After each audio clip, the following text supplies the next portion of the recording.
안녕하세요. 알찬 방송 그리고 밝은 방송 여러분과 함께하는 최후의 오크의 경제 이야기입니다.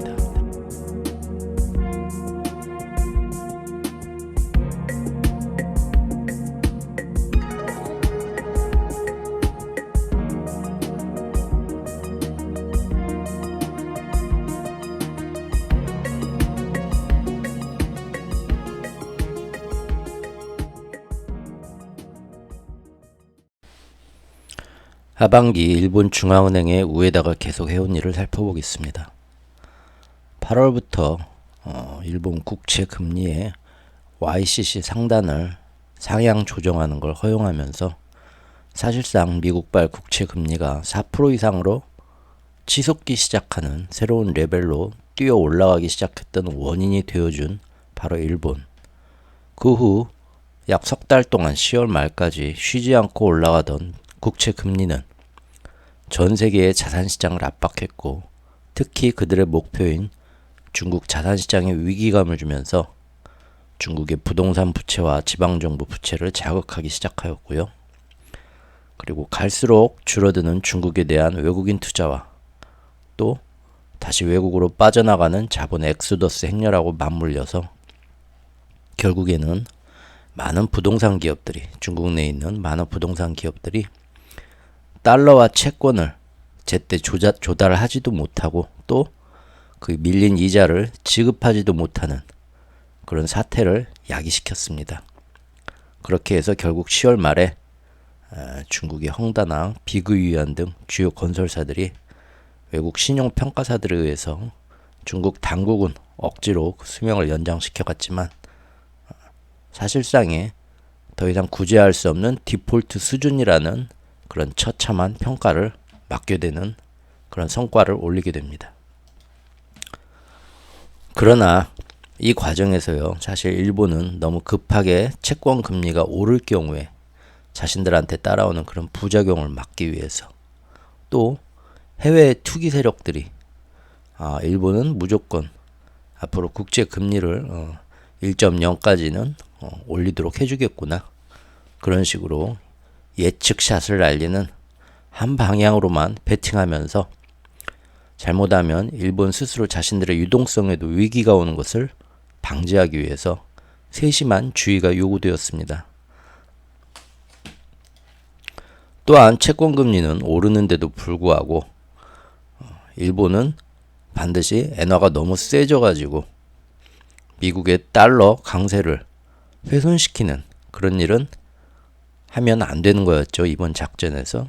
그래서 당연히 일본의 억눌렸던 채권 금리가 1.0 수준까지 허용되면서 오르게 되면 당연히 엔화는 강세가 되는 거다 해서 사실 여름부터 많은 세계의 어떤 투기 세력들과 투자자들이 엔화 강세를 점쳤지만 의외로 정반대의 현상이 일어났죠. 일본 당국의 자의적이고 임의적인 드라이빙을 통해서, 물론 매번 일본 금융 당국자들이 나와가지고 자기들이 환율 시장에 이런 극적인 엔저는 좋지 않다 해서 언제든 개입을 해서 뭔가를 할 것처럼 말을 했지만 그 이후 석 달 동안 지켜보니까 어땠습니까? 오히려 엔저를 암묵적으로 용인하죠. 그래서 모든 경제 이론과 사람들이 예상하고 정반대로 다르게, 심지어 150엔을 넘어서 151엔, 152엔까지 치솟는 그런 말도 안 되는 일이 벌어지게 되었습니다. 달러당 150엔, 즉 엔화 강세가 아니라 반대로 엔화 약세가 석 달 동안 이어지는 그런 일이 벌어졌었다는 거죠. 그리고 이런 현상은 우리들은 어차피 이번 기축통화 패권 시즌2 이번 작전에서 미국의 국채금리를 자극해서 올려주는, 왜죠? 미국의 국채금리를 올리는 건 사실 연준이 그동안 금리 인상과 양적 긴축을 통해서 자체적으로 올렸는데 이제 슬슬 금년 중반부터는 미국도 그러고 유럽도 그러고 충분히 짧은 기간에 많이 올려서 더 이상 올릴 명목이 없어지게 돼서 사실상 금리가 계속 동결되게 됐죠. 그러면은 당연히 미국 국채 금리도 당시에는 더 이상 올라갈 일이 없다. 이제부터 미국 국채 금리는 내려가고 미국의 국채는 바닥에서 다시 올라가기 시작할 거다. 그때도 그런 베팅이 전 세계적으로 많이 이루어졌지만 바로 일본이 제가 카미카제 태풍의 비유로 했었죠. 결국은 일본이 이렇게 나올 거다 한 번은. 이 시즌에서 여름부터 일본이 이런 식으로 갑작스런 정책 변화를 천명하면서 나오게 됐고, 그로 인해서 연준이나 미국의 연준은 금리를 동결함에도 불구하고 오히려 미국 국채 금리가 일본의 영향을 받아서 올라가기 시작하는 것은 이미 우리가 몇 달 전부터 굉장히 미리 예상하고 준비해오던 일이어서 저랑 같이 이 부분을 중요하게 여러분들이 봐오셨을 겁니다. 결국 총재인 우에다와 다른 주요 관료들이 매번 언론에 교체 출장하듯이 번갈아 나와가지고 시장의 어떤 한쪽 방향으로 쏠림 현상을 막고 자기들 마음대로 경제에 큰 충격을 주지 않으면서 임의대로 금리를 조정하기 위해서 서로 다른 방향으로 엇갈린 신호를 내보내고, 그로 인해서 시장에서 한 방향으로 쏠림 현상이 나오지 못하도록 헷갈리게 만드는 방법, 굉장히 절묘한 방법이라고 제가 말씀을 드렸었죠. 그거를 계속 시전하게 되었습니다. 이거였죠. 일본 10년물 금리 YCC 정책을 보면, 예전에 작년 12월에는 전임 구로다 총재가 갑자기 모든 각국의 중앙은행자들이 의뢰 그렇듯이 금리 인상 0.2% 베이비 스텝으로 올리듯이 일본도 10년물 국채 금리를 장기채 기준으로 삼아가지고 이자율을 0.25에서 무조건 자기들이 인위적으로 시장에 개입을 해서 일본 정부가 상단을 딱 막아놨었는데, 작년 12월에 이거를 조금 더 올려서 0.2에서 0.5까지 자기들이 허용하겠다 하는 순간 전 세계에 여기서 여기 올리는 거는 뭐 앞으로는 기정사실이니까 들어가면 돈 먹는 거죠. 거의 뭐 100% 보장 상품이죠. 전 세계 투기 세력이 이리 다 위로 쏠림에 베팅을 한단 말입니다. 그러다 보니까 뭐 잘 기억이 안 나시겠지만 금년 초에 작년 12월부터 금년 초 1, 2월까지 그 당시 뉴스를 기억하시는 분들 계실지 모르겠지만 일본 정부가 상당한 곤욕을 치렀습니다. 이걸 막느라고 재정적으로 너무 힘들었죠. 그래서 이번에 우에다는 금년 7월 28일부터 8월 시작하기 전부터 올리는데, 오히려 예전하고 다르게 훨씬 더 2배로 1.0까지도 자기들이 허용하겠다 하면 훨씬 더 그 다음 날부터 미쳐 올라가야 되는데, 바로 이런 자기들 마음대로 가용폭은 자기들이 언제든 필요하면 개입해서 올리든 말든 엿장수 마음대로 하겠다라는 절묘한 방식을 택해서 예전하고 다르게 하루 만에 올라갔고 막 난리가 나는 게 아니라 눈치 보면서 투기 세력들이 이걸 과연 들어가야 되나, 어떻게 해야 되나 망설이게 만들면서 천천히 끌어올리는 일본 경제의 충격은 최소화하면서, 그러면서 미국 국채를 중심으로 해서 전 세계 채권 조달 비용이 다 올라가게 해가지고 부실 기업, 부실 섹터들은 부채 어떤 허덕이면서 큰 문제가 야기되는, 전 세계가 다 힘들어하지는, 지금 여기 제가 녹색으로 그었는데 7월 말부터 10월 30일까지 정확히 석 달 동안 그런 일이 일어났다는 겁니다. 그런데 일본도 이 속도를 이렇게 완만하게 석 달 동안 걸쳐서 일정한 기울기로 올라가도록 일본이 주로 했던 일이 뭡니까? 우에다가 어느 날은 나와가지고 지금 금리 이 수준인데 이거 마음에 안 든다, 너무 급하다, 이거 내가 시장에 좀 개입해서 속도 조절해야겠다, 그런 말을 하루 합니다. 그러면은 다들 이제는 이 금리를 이만큼 내리겠다는 거네, 아래로 내려가겠냐고 배팅을 하죠. 근데 그 다음날 일본 재무성의 아주 고위 관료나 또 그런 이 금융 정책을 담당하는 고위 관리 중에 한 명이 또 나와가지고는 우에다하고 정반대 소리를 또 하는 겁니다. 지금 금리가 많이 낮은데 앞으로도 좀 많이 올려야 될 것 같다. 시장이 그러면은 당국이 정책적으로 개입을 해서 이거를 어느 수준에서 자기들이 드라이브를 하겠다는 의지 같은데, 첫날은 고위 관료가 나와서 이쪽 방향을 얘기를 하고, 둘째 날은 이쪽 방향을 얘기를 하고, 감을 못 잡는 거죠. 감이 어느 쪽에 롱이다, 콜이다, 숏이다 베팅을 망설이게 만들면서 자기들이 이렇게 조절해가는 그런 전혀 어떤 청개구리식 유체 이탈식 화법을 하는 거다. 심지어 우에다 자신도 어디 가서 말을 할 때 항상 양쪽 의견을 다 얘기를 하는 거죠. 오늘은 기분이 안 좋아서 그냥 올라가도 신경 안 쓸래. 근데 내일은 비가 오니까 내일은 그냥 확 내려볼래. 뭐 그런 식으로. 되게 웃기지만 확실히 효과적이었다 이겁니다. 이런 식의 어떤 그 시장의 심리를 이용해서 자기들 마음대로 금리를 천천히 너무 빠르지도 않고 급하지도 않고 또 필요할 때는 얼마든지 확 올리거나 확 내릴 수 있는 이런 방법이 좋긴 하지만 문제가 있죠. 모든 일에는 다 모든 면에는 다 양면성이 있으니까 이 경우의 문제는 뭘까요? 중앙은행장의 어떤 그런 한마디는 굉장히 시장에서 무게감이 있어야 됩니다. 그래야만 경제 시장의 사람들의 심리를 한 번에 조정을 하고 또 이걸로 인해서 자기들이 금리와 통화 정책에 적절한 효과를 발휘할 수 있는 겁니다. 그런데 날마다 나와서 이 말했다가 또 뒤에 저 말했다 하면 이제 양치기 소년이 되고 그 사람의 신뢰성이 없어지면 진짜 중요할 때 늑대가 왔다 해야 되는데 시장이 말을 안 믿게 됩니다. 그러면은 그때는 또 중앙은행이 금리 정책의 어떤 적절한 효과를 발휘하지 못해가지고 경제에 오히려 부작용이 오는 때가 있습니다. 바로 그런 걸 조심해야 되겠죠. 거짓말을 오래 하면 바로 그런 부작용이 온다는 겁니다. 실제로 일본 중앙은행은 석 달 동안 잘했지만 석 달 동안 예전에 한번 소개 드렸었죠. 거의 이제 막판에 가니까 다들 이제 눈치채기 시작해죠. 맨날 좌시하지 않겠다. 가만두지 않겠다. 일본 엔화 시장에서도요. 일본 엔화 시장인데 달러당 비율입니다. 이때도 절대로 140엔 넘으면 145엔 넘으면 용납 안 할 것처럼 8월부터 말은 하는데 가만 보면 환율 시장에 개입을 안 하니까 올라가는 게 너무 쉬워지죠. 어라 이것 봐라.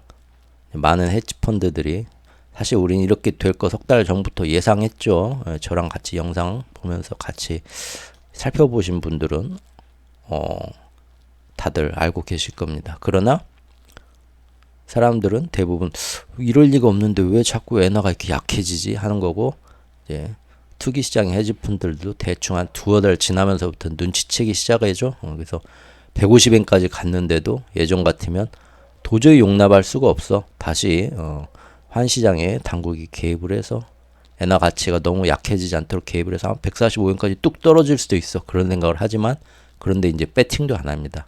얘네들 150엔도 넘기고 아니면 150엔에서 한참 갈 것 같아. 말은 안 하지만 눈치 빠른 애들은 사실 눈치 빠를 것도 아니고 조금만 알면 되는 건데 좀 기다리는 사람들이 이때부터 안달이 나기 시작하죠. 이미 우리는 이 사진들 대충 낮 예그시죠? 여름쯤 해가지고 이미 우리가 하반기 예측 제가 하반기 예측 한여름에 하반기에는 요러요러한 움직임을 우리가 주의해야 될 것 같다 하고 시리즈로 내놓을 때 그때 이미 이와 비슷한 사진을 제가 그때 올리면서 설명을 드렸었죠. 여름 애들 이렇게 만나가지고 앞으로는 우리가 이런 방향으로 가고 이제 우에다가 큰 역할을 하게 될 거다. 이미 우리 6월, 7월부터 살펴봤던 거죠. 그래서 역시 우에다 씨 보통이 아니에요. 칭찬해주면서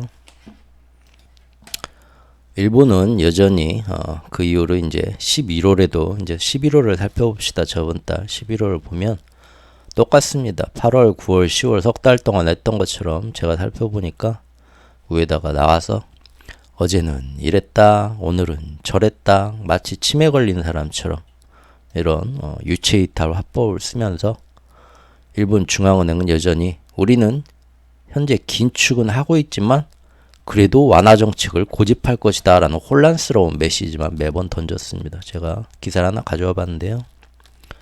11월 초의 기사입니다. 11월 9일 날짜 기사네요. 이날은 또 언론에 나와서 무슨 얘기를 했냐. 비오제 유학본이 그때 나왔었는데 이 YCC 정책의 유연성을 높이는 것이 적절하다.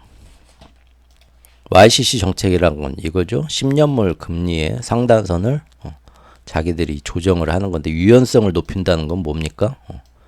딱 한 군데 고집하지 않고 유연하게 이거를 위로 올리는 거를 허용해 주겠다. 그 말은 실제 금리가 더 올라가도록 허용해 주겠다. 긴축적으로 그 얘기죠. 예. 그래서 11월 9일에 나와서 이런 유연성을 높인다. 즉 통화 완화 정도를 점진적으로 낮추면서 긴축적으로 향하는 것이 바람직하다. 이런 정보가 또 나오는데 당일날 바로 똑같은 날의 기사입니다. 또 다른 자리에 나와가지고는 기자들이 물어보니까 우에다는 뭐라고 하냐 그 자리에서 아직도 마이너스 금리와 수익률 곡선 정책을 지금처럼 유지하면서 인플레이션 목표치 2%를 지속해서 달성하는 것이 정말 자기가 성에 찰 때까지는 완화 정책을 계속 고집하겠다. 통화 완화 정책을. 정반대의 말을 하루 만에 정반대의 얘기가 하는 경우도 있어갖고 제가 재밌어서 그때 기사를 스크랩 해놨습니다. 이때도 보면 11월 9일 기사인데요. 대부분의 경제학자가 BOJ가 내년 4월까지 얘네는 결국 금리 정상화 조치를 취할 거다 예상하는데 우에다 총재는 역시 이날도 기존 입장을 반복했다. 인플레이션 목표치 2%가 일시적이 아니고 지속적으로 나야 된다. 근데 지금 일본이 2%가 아니라 3.5% 가까운 물가가 나온 지 1년이 훌쩍 지났죠. 그래도 이런 고집을 부리는 겁니다. 지금 이 고집은 사실 우리가 1년 전부터 대충 미국의 어떤 이번 기축통화 작전에 일본이 경제 정책을 이런 미국이 작전을 수행하는데 유리한 쪽으로 자기 한번 경제를 희생하면서 뒷바라지를 해주고 대신 그 대가로 어떤 많은 약속된 선물들을 가져가는 움직임이다. 보통 제가 1년 전에 이런 예상을 하고 블로그에 글을 올리고 금년에는 영상도 만들고 하면서 1년 정도 넘으면 아무리 바보들이라도 예상이 아니라 집에서 딱딱 좀 경제 쪽에 일하시는 분 맞춰보고 똑같은 얘기 나올 줄 알았습니다. 그런데 진짜 거의 없어요. 그런 얘기가. 거의 없는 게 아니라 아예 없는 것 같아요. 찾아봐도. 지금까지도요. 이런 저같이 보는 시각이. 약간 그런 거를 제가 항상 느끼는데 전쟁이나 이념 관련해서도 지금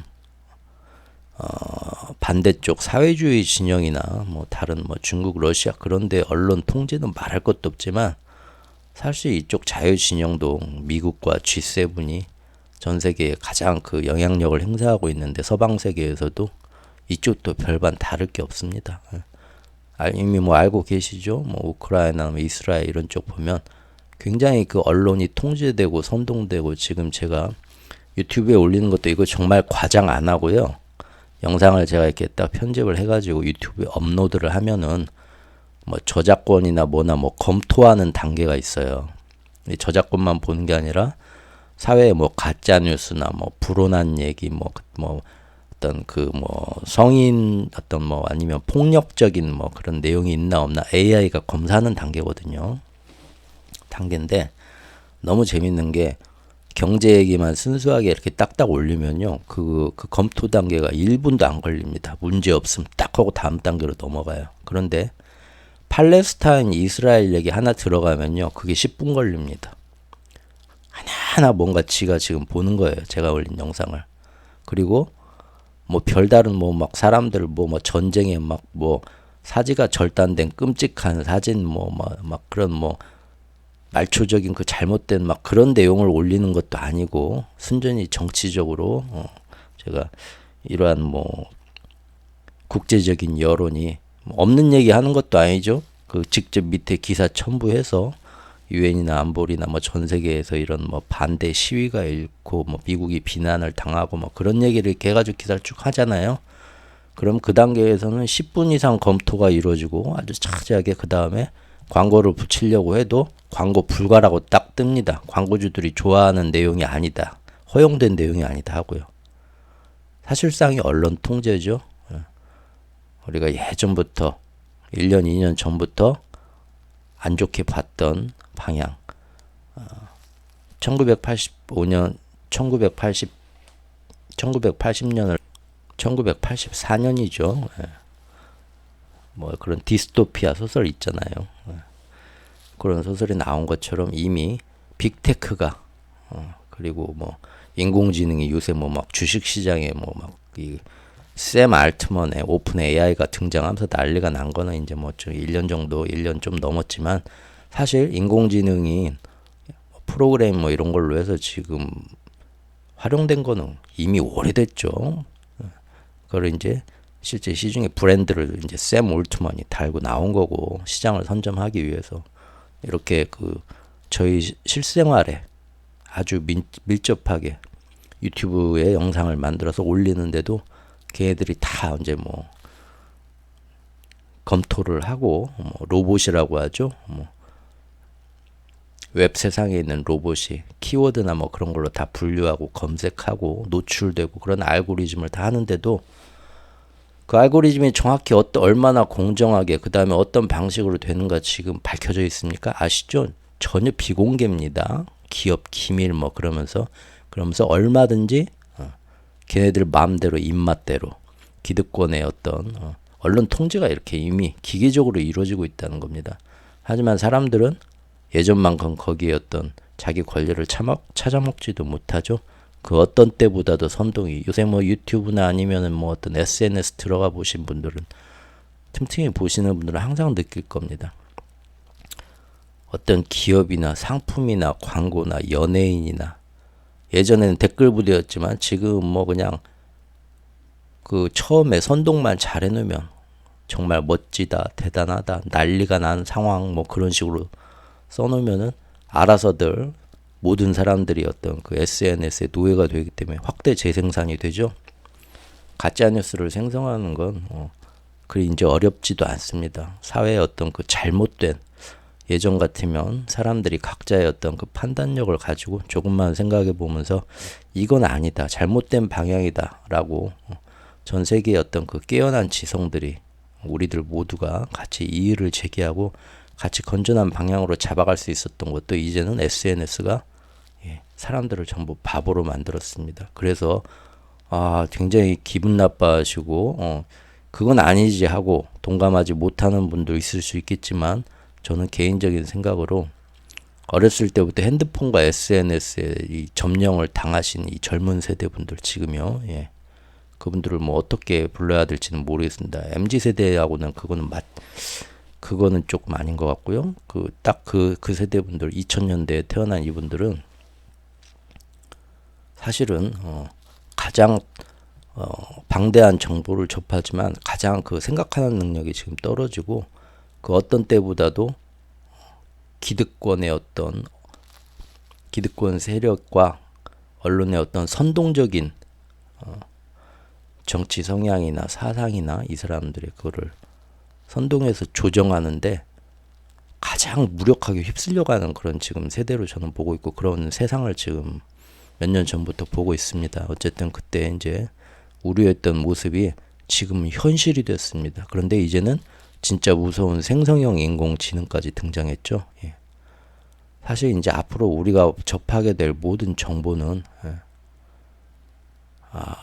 대 어떤 혼란이고 세상이 좀 더 이제 올바른 방향으로 이것이 교정될 수 있는 가능성 극히 적어졌다고 봅니다. 저는 이상기후 재앙으로 인류 사회가 어떤 돌이킬 수 없는 실수를 하는 것과 인공지능 때문에 제어하고 통제하지 못하는 첨단 기술로 인해서 문명이 흔들리게 되는 가능성이 두 가지 가능성을 어떤 게 빨리 오냐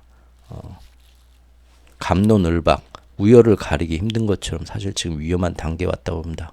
잠깐 옆길로 새는데 바로 엊그저께 유럽에서 최초로 EU에서 그 AI에 대한 통제 법안을 기초 법 초안을 지금 마련을 했죠.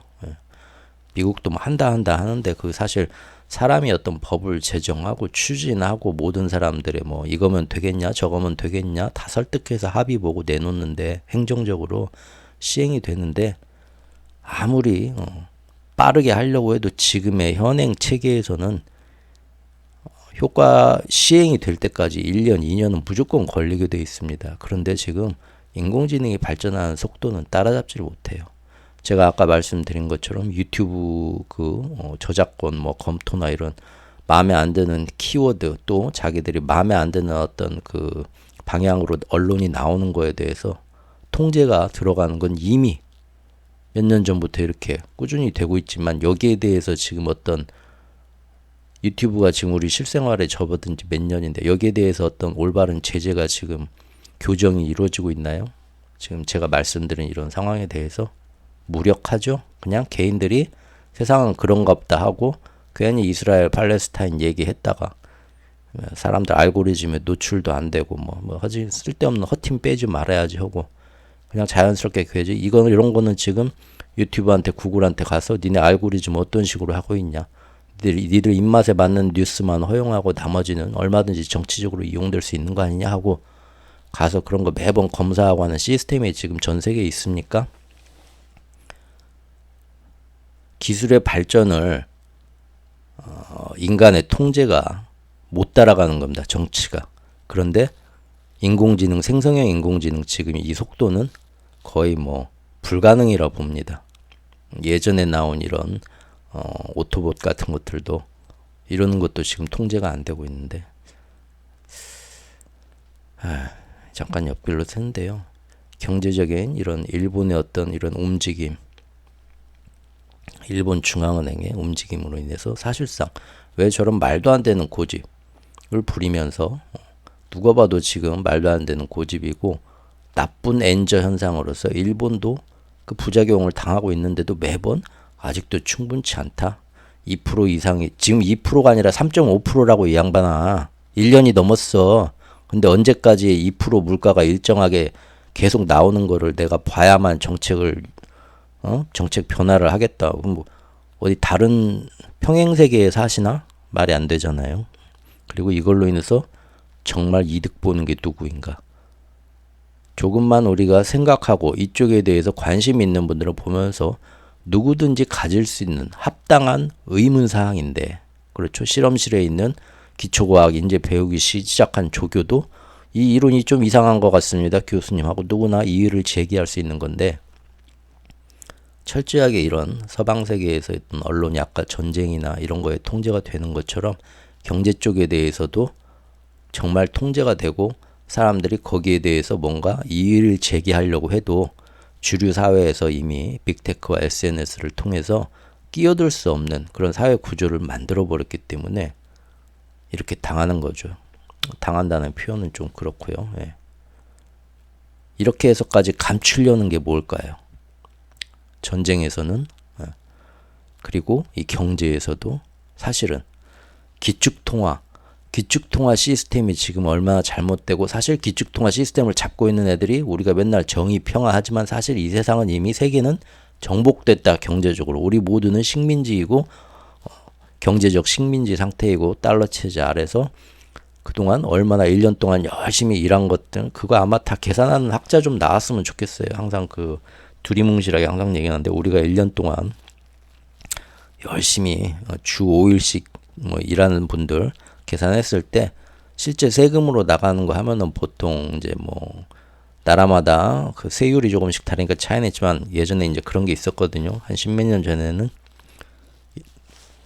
3분의 1, 넉 달 일한 우리 어떤 노동 생산 그 비용은 그대로 세금으로 다 나간다고 돼 있었어요. 보통 이 자본주의 사회에서. 그러니까 우리가 12달 일하면 월급을 받지만 사실은 우리가 12달 동안 생산한 재화나 서비스를 봤을 때 사실 우리가 1억을 번다 하면요, 3천만 원은 세금으로 떼고 무조건, 그 다음에 나머지 8달 일한 거 6천만 원만 우리가 연봉으로 받아간다고 생각을 하시면 됩니다. 그런 시스템이 그렇게 돼 있는 거거든요. 그게 이제 근데 겉으로 그렇게 안 드러나게 하지 않는 거죠. 실제 그런 계산 어떤 통계나 그런 것도 사람들한테 알려주질 않고요. 그래야 조세 저항성이 줄어드니까요. 하지만 거기 하나 더 숨은 게 있다. 이거를 10년, 20년 보면서 달러 체제 안에서 금리를 올렸다 내렸다 하면서 그때그때 자기들의 기축통화 시스템을 지켜가면서 전 세계에 뿌렸던 이자를 다시 흡수하고 고금리를 하면서 실제 환율 차손이나 자본시장에서 들어갔다 나왔다 하는 돈으로 미국이 다른 그 밑에 있는 경제 식민지 달러화의 지배를 받는 나라에서 1년 동안 뺏어가는 돈이 얼마냐? 불로소득으로. 따박따박 월세 받아가듯이 그 돈이 얼마냐 그것도 계산해 봐야 됩니다. 그런데 제가 볼 때는 제가 뭐 그 계산을 안 해봐서 모르겠지만 그게 바로 우리 소장농한테 매번 새를 띄어가듯이 옛날 그 영주들이 소장농과 뭐 그런 평민들한테 노예계급들한테 그 필요 이상으로 많은 착취를 해간 것처럼 우리가 1년 동안 열심히 일해서 인생을 영위하고 가족을 뭐 먹여 살리는 분도 계시겠지만 그게 그대로 국가의 세금으로 우리 대한민국에 나가서 넉 달 동안 일한 것이 우리 생활을 위해 같이 공공으로 쓰인다면 그거는 뭐 넉 달 일한 거 띄워주든 6달 일한 거 띄워주든 상관이 없습니다. 그런데 달러라는 기축통화 체제 사실은 지금 금본위제도 벗어나서 순전히 미국 정부의 어떤 깡패 같은 말만 믿고 우리가 같이 따라가는 거기에서 걔네들이 벌려놓은 판에서 그쪽에 게임의 룰을 따르면서 이 자본주의에 통합이 돼 있는데 전 세계가 거기서 그냥 미국 정부에 우리 정부도 아닌데 사실은 우리가 1년 동안 일한 거에서 10년, 20년 나중에 금리 모든 그 상황에 따른 통계를 냈을 때 야, 1년에 한 뭐 석 달 일한 거는 또 미국 정부다 갖다 바치는 꼴이네. 전 세계가 그렇게 될 수도 있다는 겁니다.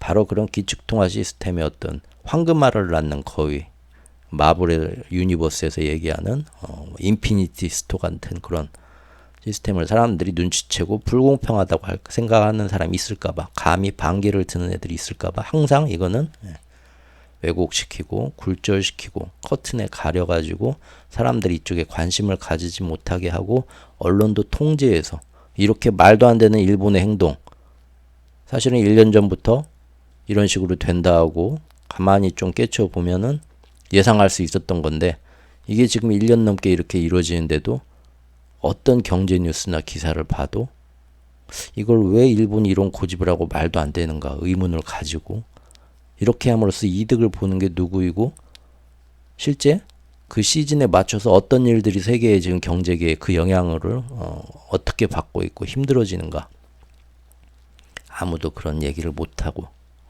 있다는 거죠.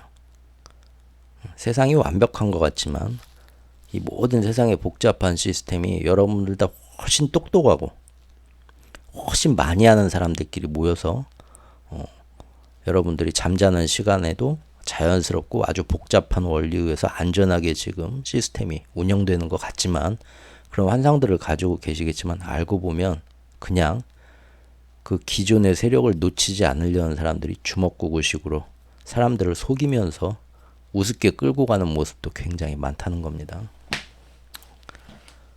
오늘 그냥 삭삭삭 해가지고 그냥 내용만 끝내려고 했는데 기어이 옆길로 한번 빠졌네요. 죄송합니다. 제 블로그에 그 매트릭스 빨간 약 먹기 아니면 오늘의 추천글 그런 데서 반드시 그 경제 그 미리 좀 알아둬야 될 조금 어렵지만 반드시 알아야 할 뭐 경제 지식 그런 거 한 분이라도 더 꼭 좀 읽어보시고 눈이 좀 깨이셨으면 합니다. 자, 다시 얘기로 돌아와서 이렇게 11월 9일날 기사만 보더라도 이랬다 저랬다 한 입으로 두 말을 한다는 겁니다. 바로 우리가 아까 살펴본 것처럼 이렇게 일본의 금리도 적절하게 자기들 가장 피해를 최소화하면서 올려가지고 미국 국채부터 해서 전 세계의 채권 금리가 올라가서 결국은 중국의 부동산 회사들을 굉장히 옥죄가지고 달러 채권을 조달을 못하게 해서 일이 터지도록 압박을 한 거고요. 또 엔화 역시도 당연히 일본의 금리가 상향 조정되면서 통화 원리에 의해서 그때부터 엔화는 강세로 돌아가야 되는데 엔화가 강세로 돌아가면 7개의 주요 통화를 모아넣어서 상대 강도를 비교하는 달러 지수 우리가 달러 인덱스라고 하죠. 거기서 달러는 점점 약해지게 되는 건데 상대적으로 그렇게 해서 지금 달러가 약해지는 그런 모습은 자기들이 미국이 싫어할 만한 이 기축통화 패권 차기 전쟁에서 미국한테 불리한 그런 일은 또 안 일으키게 하기 위해서 일부러 자기들이 이렇게 환율 시장에서 개입하는 그 강도를 조절을 해가지고 일부러 반대로 엔화는 달러에 비해서 상대적으로 더 약세로 이렇게 빠뜨리는 웃지 못할 그런 광경이 석 달 동안 연출이 되었다라는 거를 저랑 같이 저의 이제 오랜 친구분들은 다 알고 계시지만 연말에 지금 밀어내기 시즌에서 한 번 더 짚어봤습니다. 이로써 BOJ는 그동안 국채시장과 환율시장에서 투기 세력들을 저지하면서 그러면서 자신들이 원하는 대로 국채 금리와 엔저 현상을 드라이빙 해온 것입니다. 그리고 또한 동시에 미국, 유럽, 영국 모두가 이제 금년 중반부터 실제적으로 금리 동결을 했죠. 금리 동결을 한 마당에 오직 더 이상 국채 금리가 그러면 올라갈 일이 없어야 되는데 일본 혼자서 미국의 달러 강세를 의도적으로 계속 받쳐주면서 동시에 미국의 국채 금리도 쉽사리 안 떨어지고 오히려 4.0 위로 새로운 레벨로 막 위로 올라가는 그런 태풍의 영향권 아래 들도록 하는 역할도 충실히 수행해온 거입니다. 예. 물론 그만한 대가를 지금까지 1년 동안 어마어마하게 일본이 받고 있고요. 미국으로부터. 그러기 위해서 더더욱 일본 경제계 곳곳에서도 또 조만간 일본이 긴축으로 돌아설 것이라는 암시와 힌트를 계속 풀어댑니다. 위에다가 아니라고 할 때는 일본 재무성에 제가 항상 말씀드렸죠. 다나카, 소나카, 케나카 다 나와서 전혀 또 일본 중앙은행장하고 다른 소리에서 조만간 금리 올려야 될 것 같아요 하면 그 다음날 우에다가 나서 아니야 우린 계속 완화 정책 할 거야 했다가 계속 이런 똑같은 판박의 행보가 석 달 동안 계속 이어졌는데 지금 11월 지난 11월에도 똑같이 이루어졌다 이겁니다. 예. 이건 또 언제 기사인가요? 11월 이것도 11월 9일 기사인데 예. 일본 은행의 전 수석 이코노미스트가 또 나와서 위에다가 말한 거하고 또 다르게 내년 1월이면은 이제 이거 더 이상 완화 정책 이거 종료하고 이제 긴축으로 가야지 또 그런 얘기 하고요. 이런 식으로 얘기가 나온다. 이처럼 일본이 이번 기축통화 패권 싸움에서 중대한 역할을 맡았고요. 대신 큰 선물을 미국으로부터 계속 받아가고 있지만 여기에는 확실히 일본 나름의 경제 고통과 희생이 따르는 거고요. 경제 고통과 희생이란 건 뭔가요? 이런 상황에 맞지 않는 부자연스러운 금리 정책을 유지하니까 경제계에 부작용이 나고 그 부작용은 그 나라의 경제 주체들, 일부 기업과 가계, 국민들이 고스란히 받게 된다는 겁니다. 예. 근데 일본은 또 굉장히 국민성이 권력 순종적이고 전체주의 성향이 강하죠. 이쪽 아시아가 다 그렇죠. 일본이 제일 심하고 그 다음 우리나라, 그 다음 중국이죠. 예. 여기 나옵니다. 이것도 11월 기사입니다. 전부 지금 오늘 나온 건 11월 기사입니다. 일본 잘 나간다더니 국민들은 왜? 실질 임금은 18개월 연속 후퇴다. 통화 가치가 낮으니까요. 지금 9월 근로자 실질 임금은 마이너스 2.4%. 가계 소비도 7개월 연속 뒷걸음질이다. 경제가 망가지죠. 그러니까 지금 요새 기시다 총리의 어떤 지지율이 아주 바이든이고 기시다고 우리나라 윤씨고 또 오해하지 마십시오. 윤 대통령 저기 떡볶이 아주 먹음직스럽게 잘 먹대요. 좋아합니다. 예.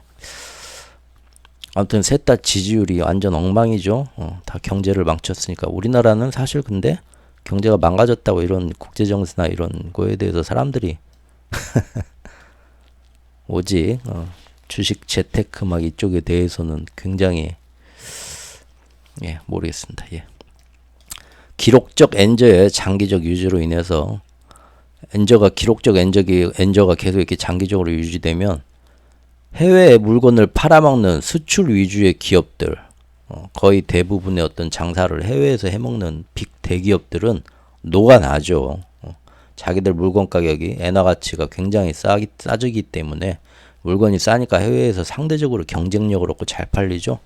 그래서 역대로 많은 막 그 어떤 실적을 냅니다. 실제로 일부 대기업들은 역대 호황을 누리지만 대표적인 게 뭐 도요타 자동차 같은 거죠. 하지만 이렇게 통화 가치가 계속 줄어들면 기업들을 위해서 개인이 희생하는 거죠. 국민들은 재산은 가만히 있어도 자꾸 쪼그라듭니다. 엔화 가치가 떨어지니까. 그리고 엔화 가치가 떨어지니까 수입 물가는 계속 비싸져서 먹고 살기가 너무 팍팍한 높은 인플레에 힘들어지는 거죠. 역대급 엔저 때문에 기업들의 실적도 역대급, 일본 기업들 3년 연속 돈잔치. 하지만 국민들은 위에서 본 것처럼 이렇게 힘들다는 겁니다. 이게 우리나라도 예전부터 툭하면은 좀 국가 경제나 수출을 늘리겠다면 해오던 정책이죠. 고통들은 국민들한테 좀 참아라. 분가시키고 해외에서 수출하는 삼성이나 이런 기업들을 살려주겠다. 이게 예전에는 좀 먹혔지만 말이 됐지만 지금은 세계화 시대가 된 이후로는 밖에서 돈을 벌면 그 돈으로 끌고 와서 국내에서 그 기업들이 써주냐 안 써준다는 겁니다. 예. 기업만 부자 되고 국민은 계속 가난해지게 되는 그런 시대죠. 지금은 수출 호황을 이루는 기업들이 돈을 벌어도 그 돈을 국내로 안 들어오고 실제 추적을 해보면요. 해외에서 그대로 재투자됩니다. 괜히 국내로 가져와서 싼 엔화로 경쟁력 없는 엔화로 바꾸려고를 안 해요. 이제. 그래서 실제 일본 내수 경제에 보탬을 주지 못합니다. 즉 일부 기업들만 기업인들하고 정치인들만 이 특혜를 보고 있고 대다수의 내수 기업과 국민들은 완전히 이것 때문에 기업 생태계도 망하고 중소기업 다 망하고 사멸합니다. 국민들이 부작용과 고통을 짊어지고 있는 형국이죠. 예. 여기 보면 뭐 대기업 260곳의 주가가 사상 최고치를 찍었다는 기사고요. 그리고 이렇게 분명히 이것은 득보다는 실이 많은 나쁜 엔저일 뿐이라고 이미 1년 전부터 꾸준히 제가 얘기해왔죠. 예. 그런데 11월 기사 며칠 전에 최근의 분석 기사를 봐도요. 여전히 이번에도 같은 말이 나오고 있습니다. 예. 기존에는 엔화 약세가 일본 수출 제품의 가격 경쟁력을 높이고 일본 경제에 도움이 된다. 근데 이거는 벌써 몇십 년 전 구시대 이론이고요. 아까 위에서 말씀드렸죠. 최근에는 수출은 잘 안 되는데 수입 물가는 크게 오르는 나쁜 엔저 상황이고 실제 국민 경제는 망가지고 있더라. 제대로 분석한 거죠. 또한 지속적인 엔저는 결국은 뭡니까? 그 나라의 통화 가치가 낮아지니까 금리 차이나 통화력의 차이 때문에 외화 자본이 자꾸 빠져나갑니다. 유출을 지속화시키죠. 즉 미국 달러 강세를 받쳐주기 위해서 의도적인 엔저를 유지하는 동안에 그게 공짜는 아니었다. 엔화 가치가 떡락한 만큼 경제적 피해가 일본한테 돌아오고 또 그걸 또 취소하기 위해서 일본 당국은 매번 금방이라도 환시장에 자기들이 적극 개입해서 이것을 바로 잡을 것처럼 허세를 떨었지만 이제 지난 몇 달 동안 처음엔 겁먹지만 점점 학습 효과가 얘네들 양치기 소년이네. 말만 거창할 뿐 절대 그러질 않네. 경험적으로 깨달은 투기 세력들은 이제 슬슬 이미 그런 일본의 허세에 코웃음도 치지 않게 되었습니다. 자, 중앙정부의 우에다 말이 이제 안 먹혀들기 시작하는 거죠. 결국 150엔 넘는 수준까지 가고 그랬죠. 그때마다 이제 당국 책임자가 이렇게 나와가지고 만반의 대응을 하겠다 경고했지만 그래도 뭐 그 이후에도 계속 거기서 별일 없었죠. 150엔에서 한참 동안 머물렀다는 겁니다. 상당히 오랫동안 달러당 150엔 근처에서 유지가 되면서 엔화는 국내외에서는 이제 점점 이런 일본 중앙은행 BOJ만의 고집스런 정책이 도대체 뭘 위한 것이냐. 좋은 건 없고 계속 나쁜 영향만 나오는데 왜 이런 짓을 하고 있느냐는 자성과 비판의 목소리가 이제서야 뒤늦게 나오면서 우에다도 정치적으로 많은 공격을 받게 되었습니다. 11월 달에. 그러면서 이제 우에다도 그런 공격을 받을 때는 또 말을 싹 바꾸면서 우리도 조만간 이제 좀 긴축으로 가야지 좀 충분한 것 같기도 하고 그런 식으로 또 어떤 살짝 물러서는 입장도 나오곤 했었습니다. 두 번째 주제는 11월부터 그런데 이제 변화가 생기죠. 아까 전에 얼핏 보셨지만 11월 되면서부터 한 달 동안 엔화도 강세로 쫙 돌아서고 그리고 오늘 10년물 국채금리를 봐도 10월 30일, 11월 1일에 고점 찍고 그때부터 쭉 떨어집니다. 왜 그러죠? 일본 당국이 정말 이때부터 마음을 바꾸고 개입해서 일본 국채 금리가 너무 높아하고 시장에 개입해서 막 여러 가지 무기를 휘두르면서 쭉 내리고 엔화도 엔저가 너무 심해가지고 피해가 막심해. 그러니까 이제부터 우리는 진짜 이제 허세 블러핑이 아니라 제대로 이제 엔화 방어를 하겠어 해가지고 엔화가 이렇게 강세로 쭉 빠진 건가요? 한 달 동안 11월에? 그렇진 않았죠. 예, 다들 아시다시피 오히려 미국 쪽에서 정책 변화가 일어나면서 미국 달러가 그때 파월하고 옐런이 나오면서부터 달러가 하늘 높은 줄 모르고 올라던 달러가 다시 약세로 쭉 빠지고 미국의 국채 금리도 쭉 안정화가 되면서 그 덕분에 기축통화가 그렇게 움직이니까 엔화도 자기들은 가만히 있지만 그 효과를 받은 거죠. 즉 달러가 다시 11월 한 달 동안 정반대로 약세로 빠지고 미국의 국채 금리가 미국 자체의 노력으로 인해서 안정되니까 전 세계가 숨통이 팍팍 올라가면서 환율이나 국채 시장에서 다들 힘들어 놔주고 하면서 중국에서 빵빵 터지는 거 막 그랬는데 전 세계가 다시 미국이 한번 그렇게 돌아서니까 다 같이 물 위로 올라와서 다 숨을 쉬고 아유 죽을 뻔했다 하면서 다 이렇게 안정이 된다는 겁니다. 이게 기축통화의 힘이죠. 그래서 두 번째 챕터의 조정이 바로 이겁니다. 11월부터는 달러가 약세에 빠지면서 조정이 시작되었다. 조정 구간이죠. 조정이란 건 뭡니까? 그동안 쭉 오른 거에 대해서 쫙 내려온 겁니다. 지금 오른 거에 대해서 한번 쉬어 이렇게 조정이 오는 거죠.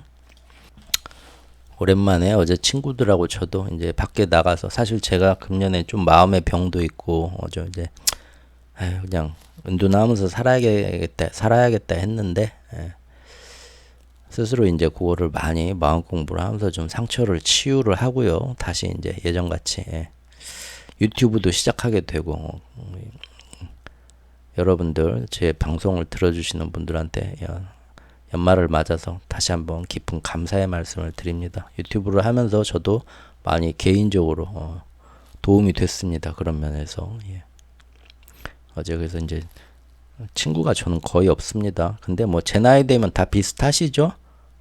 사업적인 뭐 비즈니스적인 뭐 그런 것 때문에 많은 분들 만나는 분들 계시겠지만 정말 이 무수의 뿔처럼 혼자 가는 인생에서 친구라고 부를 수 있는 사람 한 명, 두 명만 있어도 많은 거죠, 솔직히. 맞죠? 이제 그런 것들, 이제 저보다 이제 연배가 좀 더 많으신 분들도 여기 청취자분들 계시는데 거의 뭐 제 연배분들이더라고요. 그렇게 또 알고리즘을 노출을 해주는지 모르겠는데 어쨌든 그렇습니다. 예. 저도 어제 간소하게 막년의 나이지만 연말에 한번 또 어렵게 만나갖고 좋은 시간 한번 가졌습니다. 날이 너무 갑자기 더워지고 따뜻해져 가지고요. 젊었을 때 기분 내면서 연말에 친구들 만나면 뭐 3시, 4시까지 같이 몰려 다니잖아요. 그런 기분 냈는데 춥지도 않고 오랜만에 젊어진 것 같고 좋더라고요. 예. 여러분들도 좋은 시간 가지시길 바라고요. 자, 11월부터 미국에서 다른 움직임이 나오기 시작했습니다. 이스라엘과 팔레스타인의 전쟁에서 이란이 의외로 쉽게 물려 들어오질 않았고요. 또 국제사회 여론도 좋지 않아졌죠. 미국은 그래서 잠시 네타냐후하고 거리를 두면서 우리도 네타냐후 잘못됐다고 얘기하고 말 좀 들으라고 하는데도 어쩔 수가 없네. 우리 진짜 노력 많이 하고 있다 하면서 조금 몰아붙이던 중동 전쟁에 변화를 주는 타임을 가지게 되고요. 외부적으로는 또 내부적으로는 그동안 장기채 금리가 너무 급하게 올라가지고 중국이 당하기는 했지만 다른 나라들도 다 원성이 자자하죠. 또 실제 미국 안에서도 야 우리도 이러다가 부채가 터지고 난리가 나면서 상당한 논란이 됩니다. 정치적으로. 그래서 파월과 옐런이 정치적인 어떤 굴복하는 사실은 정치하고 좀 타협을 보는 움직임이 그때 나왔죠. 연달이 나와가지고 직접 국제시장을 달래면서 실제 미국 재무부에서는 알았어요. 4분기에는 장기채는 좀 적게 발행하고 단기채 위주로 발행할게. 장기채 금리가 너무 올랐지? 파월도 나와가지고 장기채 금리가 이렇게 계속 오르니까 처음엔 난 별거 아니고 어쩔 수 없는 거라고 생각했는데 시장에 많은 좀 압박이 오네. 나도 좀 이거 신경 써 봐야겠어. 그런 식으로 달래주고 했단 말이에요. 그리고 마침 그때부터 또 모든 인플레 지표가 바로 11월부터 드라마틱하게 식어가지고 급격하게 또 착하게 나옵니다. 항상 11월, 작년 11월에도 이런 정책 변화가 있었는데요. 이번에도 그러고 항상 비슷해요. 항상 추수감사절 전후에서 이런 일이 나오고 그러더라고요. 가만 보면 딱 패턴이 있어요. 결국 시중에서는 석 달 동안 급하게 오르기만 했던 국채 금리와 또 달러 강세에 대해서 드디어 한 번의 조정장이 시작된 겁니다. 한 달 동안. 달러가 그래서 자연스럽게 약세로 빠지고 미국채 금리도 급하게 되돌려 감기를 시전하게 되자 덩달아서 일본의 극심한 엔조와 국채 금리도 BOJ는 아무 일도 안 했는데도 달러가 가니까 따라가는 가치 하향세를 타면서 안정화되게 되었습니다. 아까 그래프로 봤죠, 차트로. 그래서 열심히 미국의 기축통화 패권 시즌2 작전에 몸바쳐서 봉사해왔던 일본도 사실은 상당히 후달리고 자기들도 힘든 레벨에 도달해 있었는데 겸사겸사 이번에 일본도 재정비하고 쉬어갈 기회가 왔던 것이죠. 그런 거고요. 예. 그리고 또 이제 그동안의 고금리, 오랜 고금리 정책으로 인해서 전 세계의 주요 경제권들, 특히 유럽 쪽은 뭐 이미 3분기 침체 확정이죠. 예, 얼마 전에 그 3분기 GDP가 유럽도 뭐 저기 속보치 나오고 잠정치 나오고 확정치 나오고 하는데 비슷하게 역시 이번에 확실하게 수정치가 나왔는데 어쩔 수 없다. 3분기 확실히 지난 4분기 이후로 1분기, 2분기, 금년 1분기, 2분기엔 다시 반짝하면서 유럽이 살아난다 하는 것 같았지만 금년 3분기 유럽 전체 GDP 나온 거 보니까 다시 또 마이너스 성장, 침체가 나왔죠. 이렇게 시장을 어떤 단기적인 어떤 자기 투자 목적에 맞게 쉽게 얘기해서 돈만 벌려는 그런 욕심으로 보면 짧은 단기적 움직임에 굉장히 민감해지고 예민해지면서 뭐 어떤 효과도 볼 수 있겠지만 또 이렇게 길게 거시적인 흐름을 크게 보면서 분기별, 반기별, 당해별로 실제 그런 움직임이 나왔나 이렇게 짚어보고 스크랩 해보고 물론 이제 저는 이제 이거를 같이 지식이나 정보를 공유하는 입장에서 원고도 만들고 하다 보니까 이렇게 길어지는데 저 혼자 보면 뭐 간단하게 굳이 뭐 기록으로 남길 필요 없이 역시 이랬구나 하고 넘어가면 되니까요. 짧게 할 수는 있는데요. 이렇게 짚어보면 보신 것처럼 결국은 큰 흐름에서 안 벗어납니다. 우리가 뭐 그 작년에서 금년으로 넘어오면서 따뜻한 겨울 때문에 에너지 위기가 없었고 유럽이 의외로 그리고 이제 어떤 전 세계적인 정책 변화의 흐름 작년 11월부터 그래가지고 1분기, 2분기에는 또 막 정치인들 유럽의 뭐 독일의 슐츠 총리가 나오고 해가지고 이렇게 할 거다 해가지고 붕 뜨는 것 같지만 그래봤자 한 2분기 정도 뜨고 결국은 대세적인 어떤 거시경제 흐름 때문에 다시 처지게 될 거다. 그런 식으로 다들 예상을 했었잖아요. 그때 기억들 하시죠? 예. 근데 실제 보니까 어떻습니까? 지금 정확히 그렇게 나왔죠. 유럽의 GDP를 보니까 작년 4분기 역서정했다가 1분기, 2분기 반짝했다 3분기 다시 역서장으로 빠진 겁니다. 중국도 다시 살아난다. 오미크론에서 끝나갖고 재반등한다. 상반기에 이제부터는 확실하게 중국이 다시 성장한다. 모든 그 어마어마한 이름만 들어도 벌벌 떨리는 유명한 기관들 분석가들 나와서 상반기 얘기할 때 제가 상반기 중국 시리즈 열 몇 개 하면서 거시적인 어떤 조건들이 이런데 이게 말이 되냐? 반짝했다가 내려가지? 했는데 결국은 지금 중국 그렇게 나왔죠. 근데 그 당시 뭐 기사들이나 분위기들 기억하시는 분들은 절대 안 그럴 것 같았죠. 그 단기적인 흐름 안에 있을 때는 아 정말 이렇게 될까? 아닌데 요새 돌아가는 꼴 보면 확실히 살아나는데 그죠? 그 짧은 그 단기적인 흐름에 갇혀 있을 때는 절대 그 모릅니다. 앞날을 길게 어떤 거시적인 흐름을 보고 이렇게 될 거다 하고 전체적인 흐름을 본 다음에 실제 그만한 시간이 흐르고 나서 어땠는가 맞춰보면 거시적 흐름은 크게 안 흔들립니다. 맞죠? 왜? 저 친구가 딱 보니까 엄마 아빠 속은 썩이는데 고등학교는 그래도 어찌어찌 졸업하겠네. 그렇게 예상은 누구나 어느 정도 할 수 있죠. 이제 그 집을 대충 알면 그렇게 하는 겁니다. 근데 그 단기적인 흐름에 그 사람 그 친구의 중학교 3학년 뭐 여름 그런 거에 이제 우리가 같이 매몰돼서 보면 야, 이 자식은 도저히 양아치 고등학교 입학도 못 하겠다. 그때 상황만 보면 그러죠. 예. 그런데 6년 뒤에 가보면 고등학교 졸업은 해 있다 이겁니다. 역시나 이런 걸 이렇게 계속 흐름을 같이 이렇게 짚어보면은 그런 게 있습니다. 예. 뭔 얘기하려고 이런 거야? 예, 어쨌든 그래서 지금 전 세계 주요 경제권들이 상반기만 해도 유럽도 그러고 다시 다 살아난다 어쨌다 했지만 결국은 뭡니까? 지금 대부분 침체로 향하고 있죠. 중국도 못 살아나, 유럽도 못 살아나, 일본도 다시 일본도 상반기 엄청나게 워렌 버핏이 투자했네 해서 다들 장기 자금 들어오고 날라간다 하고 주식시장은 날라갔죠. 주식시장은 단기적인 걸 보고 펄쩍펄쩍 뛰니까요. 하지만 일본도 지금 3분기 와서 지금 마이너스 되고 있죠. 예. 상반기에 미국의 도움을 받아서 잠시 외국 자본이 크게 유입되어서 호황인 듯 보였던 일본 경제도 이제 거품이 한 소금 거쳐지고 제대로 둔화되는 모습이 나왔습니다. 11월 기사인데요. 일본 경제 성장률 역시 똑같죠. 전 세계가 큰 흐름은 벗어날 수 없습니다. 3분기 만에 마이너스 전환. 어떻게 다 같이 물건 사주고 팔아주고 같이 연계돼서 사는 전 세계인데 우리가 외계인하고 경제 교류를 무역을 합니까? 우리끼리 니네 물건 사주고 내 물건 팔아주고 하는 건데 다른 나라들이 다 힘들고 못 살게 되고 경기 침체로 빠지는데 우리 물건만 잘 팔릴 이유도 없죠. 예. 그렇게 자고요. 결국은 일본 정부도 며칠 전에 한 일주일, 2주일 전에 인정을 했습니다. 예. 10개월 만에 걱정 마라. 일본 앞으로 잘 될 거다. 잘 할 거다. 맨날 정부가 그런 식으로 얘기하는데 10개월 만에 경기 진단을 하향을 했습니다. 최근 성장률 부진이 발표된 이후에 일본 정부가 자기들의 경기 진단을 하향 조정했다. 우리나라 한국은행도 저번에 한번 우리나라 그 부동산 시간에 소개드렸죠.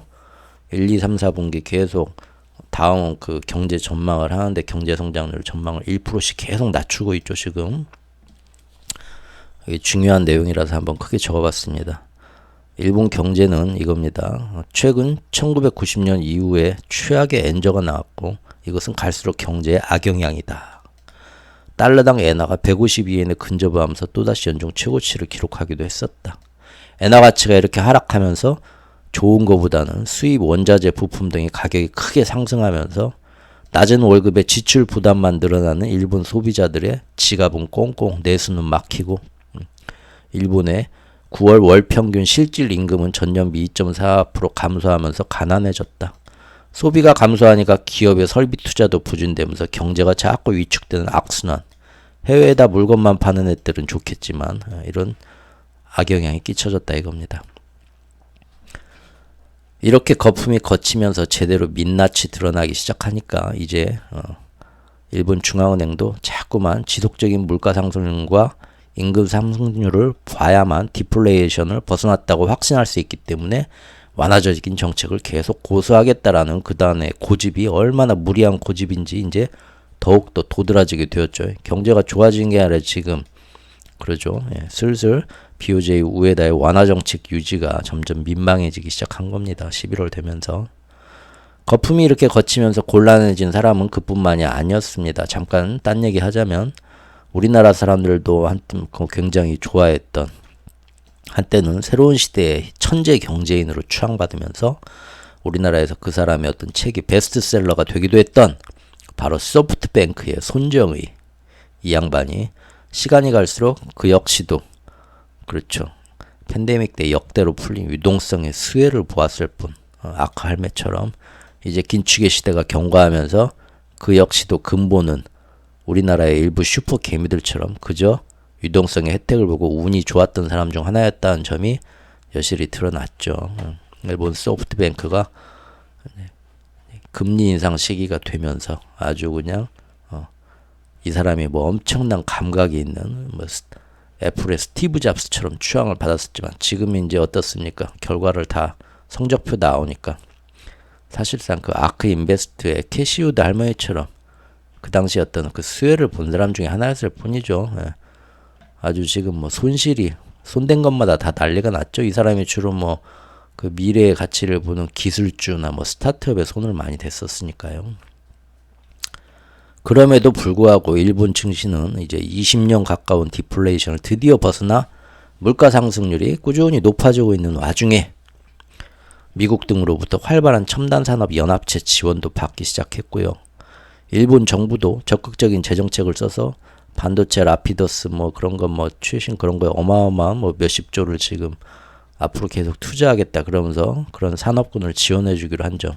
부럽죠. 우리나라는 뭐 지금 삼성한테 그런 거 아무것도 못 해주고 미래의 어떤 10년, 20년 경쟁력 싸움인데 지금 R&D 예산도 깎고 아무것도 못 해주고 떡볶이 하나 사줬대요. 어묵 국물하고 굉장히 좋아하시더라고요. 그리고 이제 일본은 역사적인 엔저 현상까지 맞물리니까 이거 일본 시장 앞으로 가능성이 큰데 하고 외국인들이 엄청 들어왔었기 때문에 주식시장은 경제와 어떻든 간에 일본 주식시장은 20년 동안 상승을 못하다가 30년 동안 지금 최근에 와가지고 특히 금년 들어서 33년 만에 최고 기록을 세우면서 올랐죠. 우리나라 뭐 코스피나 그런 것도 뭐 10년 동안 박스권에 있다가 팬데믹 이후에 지금 최고로 한번 오르는 그런 기쁨이 있었던 것처럼 일본도 똑같이 이제 온 겁니다. 이제서 한번. 그러나 실물 경제에서는 역시 일본도 그동안의 정책 방향 때문에 필연적인 부작용들이 고스란히 나타나고 있는 거고요. 바로 고집스러운 완화 정책 때문에 좀처럼 떨어지지 않는 인플레이션이 계속 나온과 동시에 세계적인 경기 침체를 일본도 피해가지 못하는 그런 상황이 된 거죠. 일본 CPI는 여전히 전년비 3.3% 안 떨어지죠. 그리고 11월 제조업 PMI 나왔는데 역시 6개월 연속 위축 국면. 여기도 피해갈 수는 없는 거죠. 이렇게 현실적인 실물 경제의 모습과 그것이 반영된 경제 지표들이 일본에서도 3분기 실적으로 직접적으로 나타나기 시작하면서 이제 아주 이례적으로 일본 경제연인들이 모인 경제연합 내부에서도 이러한 일본 중앙은행의 엔저 정책 고집을 비판하는 움직임이 나왔었습니다. 언제 기사입니까? 11월 28일 기사인데요. 일본 경제단체 연합회가 모여가지고 이거 엔저 이대로 괜찮은가 자기들끼리 모여서 토론을 했다는 거예요. 원래 일본 경제인 단체는 맨날 우리 수출 좀 잘 되게 기업 좀 편히 좀 봐주세요. 그러려면은 엔저 좀 만들어주세요. 그래야 우리가 수출도 잘 되고 하니까 국민들은 좀 힘들겠지만 그래서 항상 정치인들한테 엔저 상황을 만들어달라고 로비를 하던 경제인 단체입니다. 그런데 얘네가 모여서 지금 엔저 너무 오히려 안 좋아요. 좀 어떻게 좀 해주세요. 그런 요구를 했다는 거예요. 굉장히 이례적이죠. 얼마나 지금의 엔저 때문에 고생이 더 심한데 그거를 고집을 피면서 유지하고 있는지를 알 수 있습니다. 이렇게 일본 내부에서 이제 슬슬 출구 전략이 필요하다. 자성의 목소리라기보다는 정말 더 이상 못 버티겠다 하고 불만들이 쌓여가는 와중에 사실 일본도 정말로 막상 출구 전략을 쓰게 될 때 얼마나 그 금리 충격을 최소화할 수 있을지도 일본으로서는 사실 큰 두려움입니다. 어떻게 출구 전략을 해야 잘했다고 소문이 날까? 왜냐하면 일본 경제 전체가 워낙에 장기간의 초저금리 마이너스 금리에 길들여져 있으니까 여기서 좀만 올려도 그렇죠. 금리가 상승되면서 곡소리가 나는 거죠.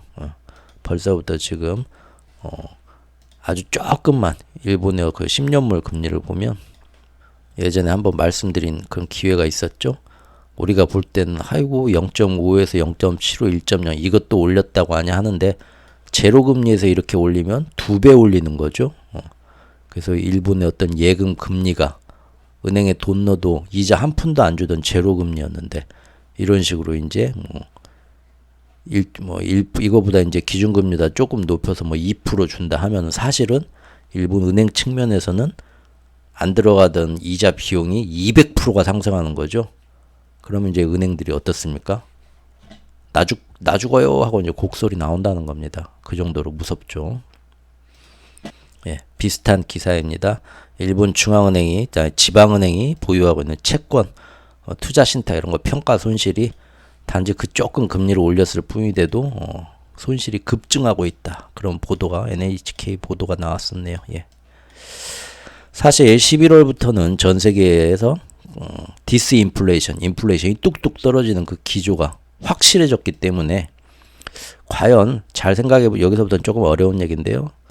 내년부터 굳이 일본이 출구 전략을 택해야 할 필요가 있을까요? 이거 좀 어려운 얘기라서 안 넣을까 해보다가 그래도 조금 깊은 수준까지 제 방송을 이렇게 듣는 또 굉장히 또 대단하신 분들이 좀 있으신 것 같더라고요. 간혹 저기 댓글들을 보면 그래서 한번 좀 넣어봤습니다. 이 내용을 뭔 얘기냐면요. 지금 화두는 그거죠. 지금 엊그제 지금 어제부터 그제부터 해가지고 일본 중앙은행에서 또 뭔 이상한 얘기가 나오면서 엔화가 드디어 요거 보십시오. 일본 10년물 금리를 봐도 계속 떨어지고 있었는데 한 달 동안 이게 뭡니까? 뭔 일 났나요? 뻥뻥 떠버렸죠. 다시 반대로 그렇게 내려가기만 하던 일본 10년물 금리가 위로 빵 떴고 또 엔화를 봐도 이틀 동안 이렇게 내려오다면서 엔화 강세가 되는 것 같더니 한번 또 위로 푹 뜨다가 이 밑으로 갔다가 더 이제 제가 말을 잘못했네요. 서서히 내려왔는데 갑자기 급하게 뚝뚝 더 떨어지죠. 즉 이 얘기는 갑자기 엔화 강세가 엄청나게 세진다는 거죠. 이런 식으로 어떤 급격한 변화가 요새 이틀 사이에 일어났네요. 중앙은 일본에서 뭔가 또 얘기가 나오면서 어떤 암시를 주고 시장을 흔들어 놨다는 거죠. 사실 이제 여기에 대해서들 더들 관심이 많으시죠. 오늘 제가 밀어내기 2탄을 일본으로 택한 것도 그것들 굉장히 궁금해 하시길래 그 내용 설명하려고 하는 겁니다. 그러면서 일본 전체 어떤 거시적 흐름도 좀 같이 얘기하는 건데요. 이 내용을 이제 말씀을 드릴게요. 사실 근데 생각해보면 지금 전 세계가 지금 디스인플레이션, 인플레이션 착하게 잡히고 이대로면 내년에는 오히려 금리를 인상했던 나라들도 다시 금리를 인하해야 된다 그런 얘기 나오잖아요. 그러면 일본의 물가도 지금은 뭐 안 잡히는 것 같지만 전 세계가 이렇게 물가가 다 뚝뚝 떨어지고 잡히면 가만히 놔둬도 일본 물가도 잡힐 거 아닙니까? 그러죠? 그럼 뭐들어 굳이 내년 상반기에 뭐 출구 전략을 하고 자시고 해요. 지금까지 고생했으니까 그냥 가만히 놔둬도 이제 잡힌다니까요. 굳이 뒤늦게 또 뭐 금리를 인상할 이유도 없고. 그러죠? 그러니까 뭐 이제 와서 사실 출구 전략을 한다는 게 또 웃긴 겁니다. 지금까지 하랄 때는 진작 안 하고 이제 하면은야 오히려 이제는 너무 시기가 늦어갖고 다들 인플레이션 떨어지고 금리 인하를 거기에 맞춰야 할 건데 반대로 또 금리를 내년부터 올린다고 그런 헛소리를 그러면 또 다른 부작용이 나오지. 그러니까 그럴 필요가 없다는 거예요. 가만히 놔둬도 되는 때가 왔다는 겁니다. 그런데도 엊그저께 뭡니까? 갑자기 아무래도 내년 상반기부터 뭐 금리를 출구 전략을 해야 될 것 같아. 그런 얘기가 나오니까 갑작스런 이런 변화가 생긴 거죠. 가만히 생각해 보면 안 그래도 되는데 또 이런 짓을 했다는 건 왜 그랬겠습니까? 조정할 만큼 했고 이제부터 뭔가 또 변화를 주겠다는 신호인데요. 맨 마지막 챕터에서 자세히 다루겠습니다. 일본도 가장 최근의 경제지표를 보면 10월 달에 경상 흑자는 또 많이 나왔습니다. 하지만 3분기 성장률은 하향 수정됐죠. 뭐 그런 거 있잖아요. 불황형 흑자. 우리나라와 비슷하죠. 이런 얘기가 있고요. 그래서 그 얘기를 한 겁니다. 관심이 있으신 분은 어떤 제 그 헤드라인 어플에 좀 부탁 말씀 드리는데 그 헤드라인 어플에서 좋아요 좀 한 번씩 좀 눌러주십시오. 구독도 눌러주시고 이게 다른 사람들 글은 젊은 사람들이 보는데 젊은 사람들은 어렸을 때부터 스마트폰으로 좋아요 누르는 게 아주 습관이 돼 있어서 그냥 딱 보면 그냥 습관적으로 괜찮네 아주 기분 나쁘지만 않으면 그냥 자동적으로 누르는데 제 글을 보는 연령대 분들이 40대부터 60대까지 계시는데 이분들은 마음으로는 참 응원해 주시고 매너들도 좋습니다. 점잖으시고 그런데 내 마음이면 됐지 뭘 어렵게 저기 뭐 구독을 누르고 뭐 자시고 해. 점잖게 다들 또 그런 연배 분들이시거든요.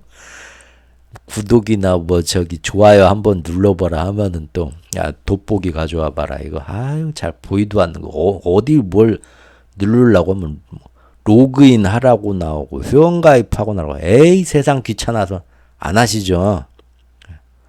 그래서 그 헤드라인 어플에서 그걸 봐도 제 글이 그렇게 다른 데보다도 몇 배로 길고 어려운 얘기가 있는데도 호응도는 좋다고 나옵니다. 호응도는 좋은데 사람들이 그 머물러서 읽는 시간에 비해서 좋아요를 너무 인색하대요. 그 평가가 나왔더라고요. 안 누른다 이겁니다. 재미가 없으면 안 봐야 되는데 또 보기는 본다 이겁니다. 왜 그런가 봤더니 연령대가 상당히 지금 제 글은 높은데 구독자분들이 좋아요를 너무 인색한 분들 세대 차이가 있어가지고. 근데 그게 자꾸 좋아요를 많이 누르고 구독도 하고 댓글도 달고 뭐 그래야만 아 이게 호응이 좋구나 해서 유튜브에서도 더 많이 알고리즘에 노출을 해주고 더 이렇게 이게 좋은 글이고 사람들이 좋아하는 글이구나 이게 된다고 합니다.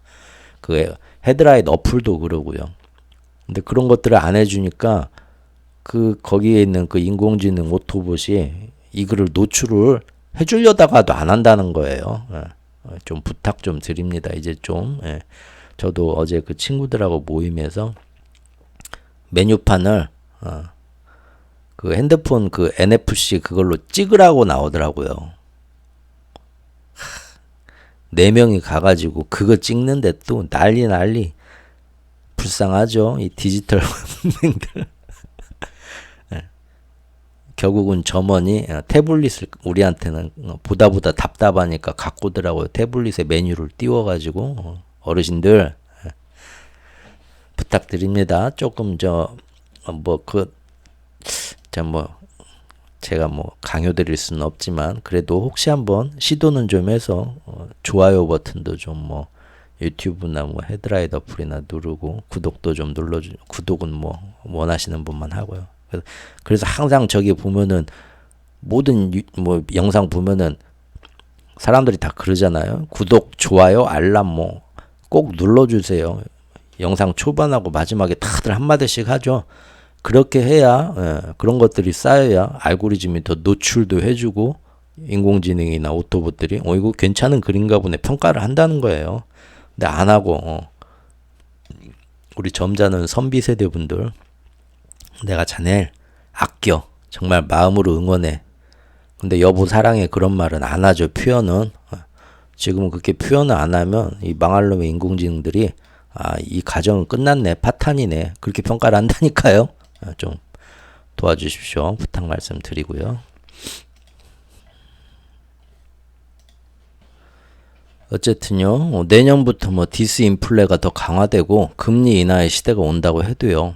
분명 지금의 일본 엔저는 위에서 우리가 경제 상황 쭉 본 것처럼 더 이상 유지하기가 굉장히 불편할 정도까지 왔습니다. 아무리 인플레이션이 앞으로 뚝뚝 떨어지고 안정된다고 하더라도요. 일본 자체적으로 이 엔저 현상이 안 풀리면 상대적으로 일본의 수입 물가는 잘 안 떨어질 거고요. 국민들 피해와 고통은 계속되기 때문이죠. 하지만 정말 앞으로 인플레가 이렇게 떨어질 거냐 어쩔 거냐 그것은 이제 아직 모르죠. 미래는 아무도 확정되지 않은 미래이기 때문에 지금 그런 논쟁을 해봤자 영향가가 없고요. 당장은 이제 뭡니까? 전 세계적으로 달러는 이제부터 계속 약세다. 내년부터 달러 데자뷰 좀 아닙니까? 데자뷰 여러분들 작년에도 그랬죠. 작년 말 이때도 앞으로 달러는 내년부터 무조건 약세로 빠집니다. 우리나라 전문가분들 다 나오셔서 얘기했죠. 근데 금년 지금 1년 지나 보니까 아니죠. 내년에는 어떨까요? 정말 그렇게 될까요? 어쨌든 지금 한 달만을 보면 현재 전 세계가 모두가 지금 동의하는 건 달러는 계속 더 약세로 빠질 거다. 이게 지금 대세가 됐습니다. 그러면은 달러가 약세로 빠지니까 상대적으로 엔화는 강세로 이제 갈 건데 엔화도 어느 수준까지 강해질 수 있을 거냐. 그래서 점점 드디어 이제 내가 그동안 사놓은 엔화가 세지면서 돈 벌 때가 왔구나. 다들 이제 슬슬 이 한 보름 사이에 야 드디어 그때야. 그렇게 된 거죠. 예전에 유인촌이가 그랬던 것처럼 유인촌이가 그때 예전에 그 엔화 거기다 투자해가지고 돈 좀 벌었죠. IMF 때. 지금 장관님이시지만.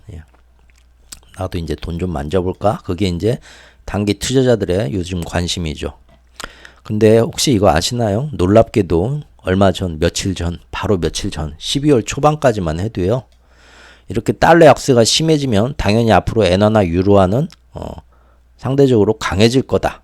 그런 생각들이 지금 주목받는 상황인데도 오직 엔화 시장에서만 유독 두드러지게 계속해서 이 해외 투기 자본들은 아니야. 엔화는 계속 상대적으로 달러 대비 약세야. 앞으로 더 약해질 거야. 그런 약세 베팅이 주를 이루고 있었어요. 이런 개인들의 생각하고 정반대죠. 개미들이 진작부터 이제부터는 달러가 약세로 빠진다. 11월부터. 그러니까 엔화도 강세로만 기울게 될 거다 하고 배팅하는데 헤지펀드들은 반대로 배팅하고 있었다는 거 알고 계시나요? 이거 12월 4일 기사입니다. 12월 4일 기사인데 헤지펀드들의 엔화에 대한 숏포지션, 엔화 가치가 다시 또 더 약세로 빠질 거다. 엔화 약세가 지속될 거다. 반대로 이렇게 달러가 약세로 빠지는데도 엔화만은 또 반대로 갈 거다 하는 예상이 역대로 그때도 컸다는 겁니다. 12월 4일까지만 해도 상품선물거래위원회 자료를 보면요. 와, 놀랍죠? 왜 그랬을까요? 헤지펀드들은 왜 이런 역발상을 유지하고 있었을까요? 그렇죠. 학습효과 아까 양치기 소년 말씀드렸죠. 이미 지난 몇 달 동안 일본이 말로만 엔저를 더 이상 좌시하지 않겠다고 매번 경고는 하는데 무슨 이유에서인지 모르겠지만 알고도 얘네들도 알고도 말 안 하는 건지 어쨌든 경제 뉴스나 기사에서는 안 오지만 우리는 이미 기축통화 그 패권 다툼에서 이러이러한 이유로 인해서 그렇게 갈 거다 생각하고 있었죠. 근데 이 헤지펀드들도 몇 달간 이런 일을 겪으면서 학습효과가 생긴 겁니다. 무슨 이유에서인지 많은 고통과 부작용을 감수하면서도 일정 수준의 엔저를 의도적으로 허용하고 얘네들이 암묵적으로 용인하고 있네. 일본 정부가 경험적으로 깨달은 거죠. 국채시장 금리도 마찬가지고요. 따라서 이제 상대적인 달러 약세로 인해서 일본 당국이 별다른 노력을 하지 않아도 엔화가 그전에는 달러당 150엔 수준이었지만 145엔까지 쭉쭉 내려오면서 즉 엔화 강세가 되면서 일본 증시도 그동안 엔저 때문에 더 증시도 날아가는데 엔화가 강세가 되니까 일본 증시도 이제 슬슬 약세를 보이던 판이었는데도 불구하고 심지어 이렇게 12월 초까지만 해도 환시장에서 국제 투기 세력들은 반대로 계속 엔화 약세 그래서 베팅을 하고 있었던 것입니다. 된다는 겁니다. 그런데 바로 이번 주 지나갔지만 이제 지금 오늘 토요일이지만 이번 주 지난 월요일부터 금요일까지 일주일 동안 많은 변화가 있었죠. 저번 영상에서도 짬짬이 제가 설명을 드렸는데 오늘 한 번 더 얘기를 드리겠습니다. 그게 뭐냐? 나중에 이제 또 설명할 시간이 나오겠지만 12월 4일 월요일부터요. 제가 이제 그때 봤는데 그때부터 은 선물 시장에서 사실 그 전 12월 1일 딱 시작하면서 12월 1, 2, 3일 동안 이제 그 휴전하던 이스라엘에서도 또 다른 이제 작전이 나오고요. 국제 정세에서도 이제 그동안 한 달 쉬어가던 거를 다시 고삐를 죄는 움직임이 미국 정치권에서 나왔습니다. 예. 아, 이거 뭔가 이제 얘네들이 이제 더 이상 이제 쉬지 않고 뭔가 또 하려고 하네라는 느낌이 왔었는데 실제 그 다음 주인 이번 주 월요일 12월 4일부터 은 선물 시장에서 그동안 달러 약세를 더욱 촉발했던 금과 은에 대한 공매도 스푸킹 잡음 항상 이걸로 시작하거든요. 얘네들이 뭔가 했던 변화를 줄 때 이것이 다시 시동이 걸리는 모습이 나왔었고요. 예. 나중에 이제 시장의 모습에서 한번 자세히 또 소개드릴 시간이 있을 겁니다. 그리고 이제 103 수준까지 떨어지던 달러 지수와 4.0% 수준까지 떨어지려고 폼잡고 있던 미국 10년물 금리 시장도 더 이상은 내려가기 싫다 하고 슬슬 이때부터 브레이크가 이번 주 월요일부터 걸리기 시작했었죠. 그러다가 이제 왜 이런 움직임이 나올까요? 사실 그러지 않을까 은근히 좀 기대하고 있던 건데 달러 인덱스가 103 아래로 내려가고 미국의 10년물 금리가 다시 4.0 밑에 레벨로 내려가게 된다면 생각해보면 그동안 일껏 열심히 공격해온 중국의 부채 시장 문제가 걔네들이 아유 이제 좀 살 수 있겠다 하고 한결 숨통이 터질 수 있는 즉 미국으로서는 중국을 유리하게 해주는 금융적으로 그런 자충수가 될 수도 있는 환경인데요. 딱 그 수준에 다다르기 시작하자 역시나 새로운 움직임이 나오기 시작한 것입니다.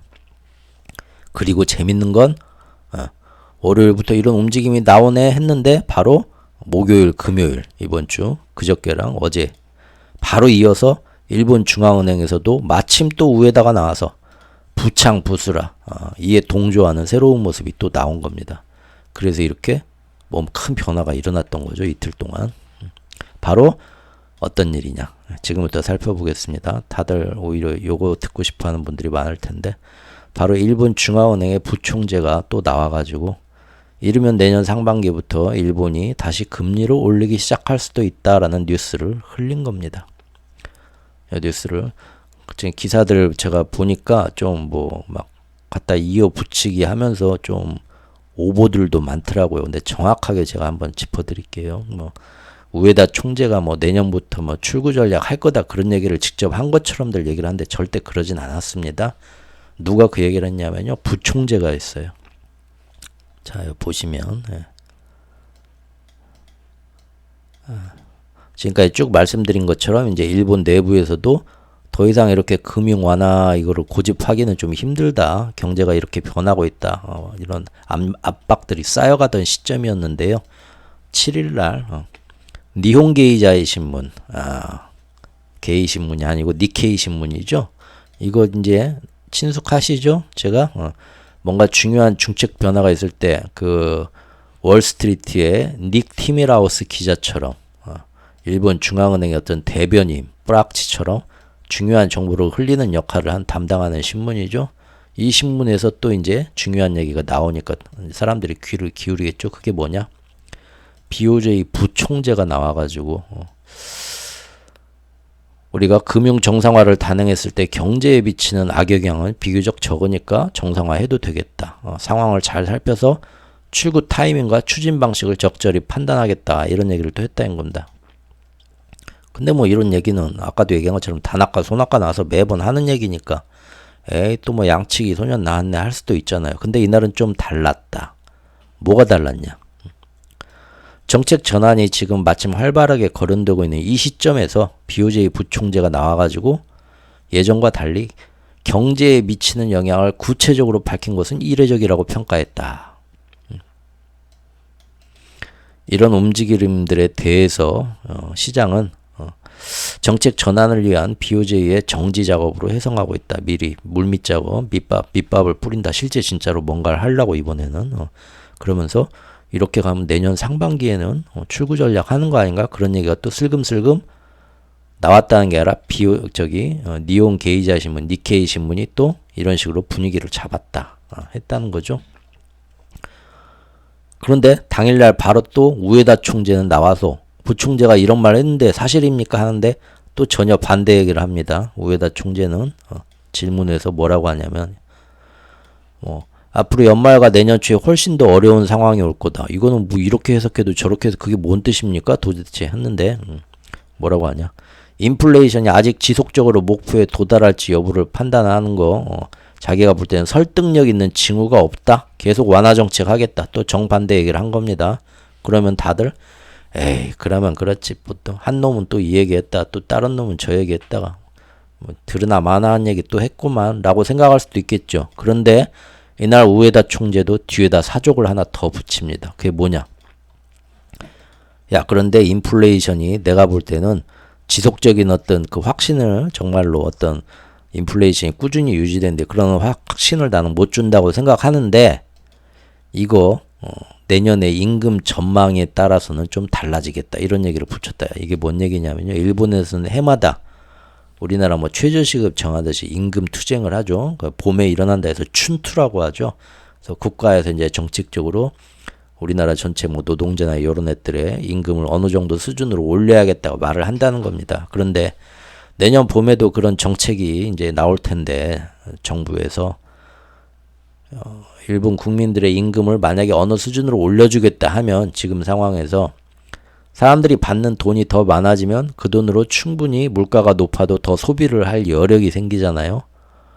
그러면 지금 시점에서 이 인플레가 확실하게 고착화되고 굳어지니까 우리도 이제부터는 금리 인상하고 출구 전략을 할 수도 있는 마침내 그런 시즌이 다가온 것 같다. 그래서 나는 내년에 정부가 일본 정부가 기시다가 어떤 식으로 우리 이제 일본 국민들의 임금을 상향 조정하냐를 봐서 그러면 이제 나도 드디어 출구 전략으로 나갈 수도 있겠네라고 결정할 수도 있다라는 뉘앙스를 띄워준 겁니다.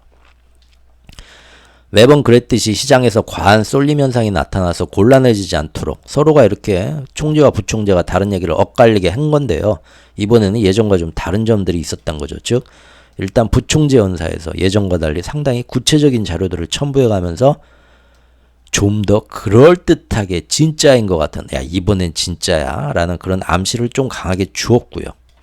우에다 총재 역시도 나와서 에이 아니야 라고 하면서도 막판에 또 예전과 다르게 그런데 정부가 내년에 진짜 임금 상승을 어떤 수준으로 하느냐에 따라서 이번엔 진짜 확실히 달라질 수도 있어. 그런 사족을 붙인 겁니다. 조금 이번 블러핑은 조금 진짜같이 늑대가 왔다 한데 에이, 또 헛소리 하네 한데 제가 그 늑대를 직접 봤는데 지금 증거로 제가 갖고 온 게 이게 늑대가 싸놓은 똥입니다. 어제 정찰 와서 보십시오 여러분들. 진짜 늑대가 오나? 조금 더 그럴듯하게 또 암시를 줬다는 겁니다. 이번에는. 확실히 지금까지 여러 번 나왔던 이랬다 저랬다는 유체이탈 화법들하고는 조금 차이가 있었죠.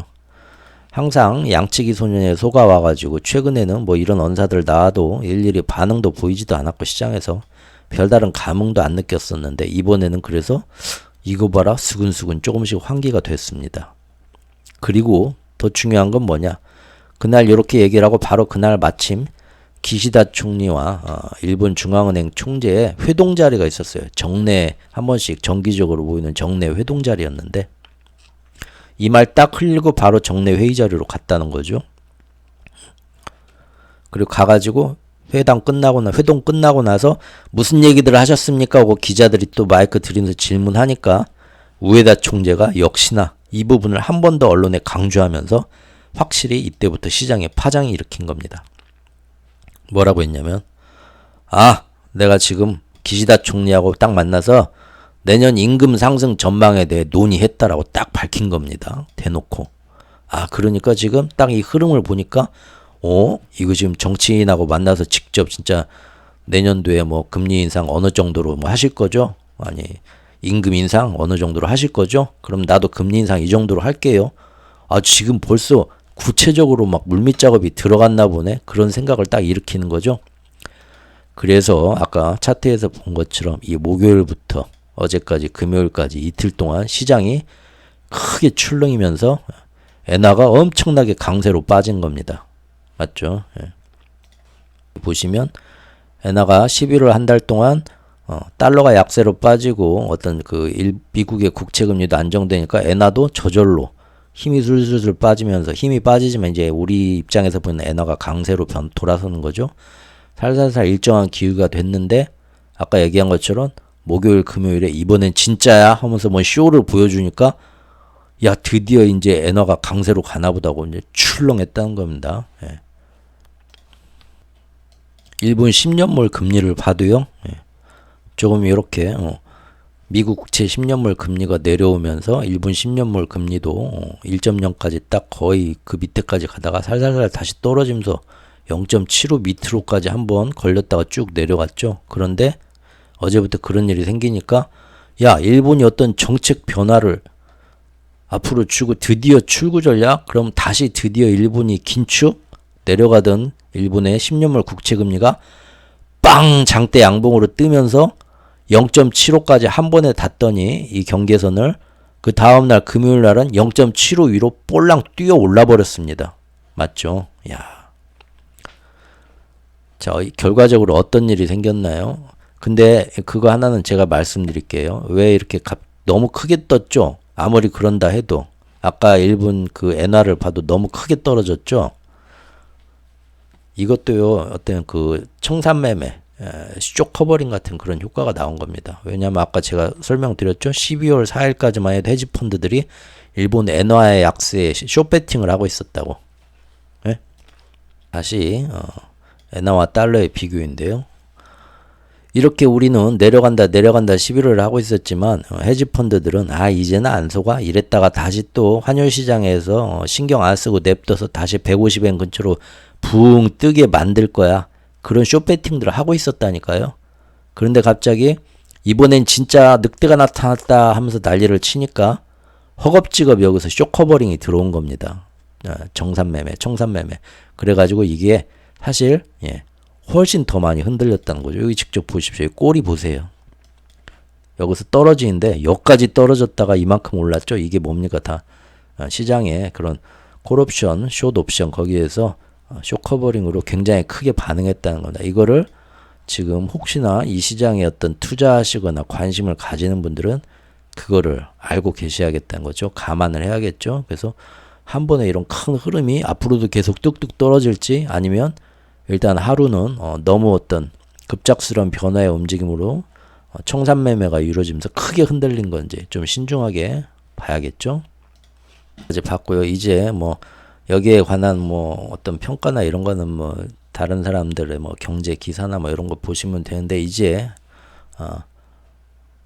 최옥후의 경제 채널에서는 이거를 또 얼마나 나름 어떤 식으로 평가하고 분석하는가 그 결론을 한번 마지막으로 하겠습니다. 네. 우리가 이 움직임을 분석을 해보자고요. 기축통화 패권 관점에 사실 힌트는 다 나왔습니다. 열심히 들으신 분들은 대충 감 잡으셨을 거예요. 뭐냐? 자, 이렇게 단 하루 이틀 만에 BOJ의 부총재가 나와서 일본의 금리 인상을 예고하는 인사를 흘리기 시작하면서 생성된 이 파문 때문에 엔화가 순간 강세로 흘렀고요. 일본의 국채금리도 다시 강세로 돌아섰습니다. 그러나 지금 우리가 살펴보았다시피 처음에 니혼게이자 신문, 니케이 신문 얘네들이 꼭 먼저 일을 벌리죠. 그 다음에 부총재가 비교적 구체적인 출구 전략 암시를 흘린 그날 목요일날 흘렸죠.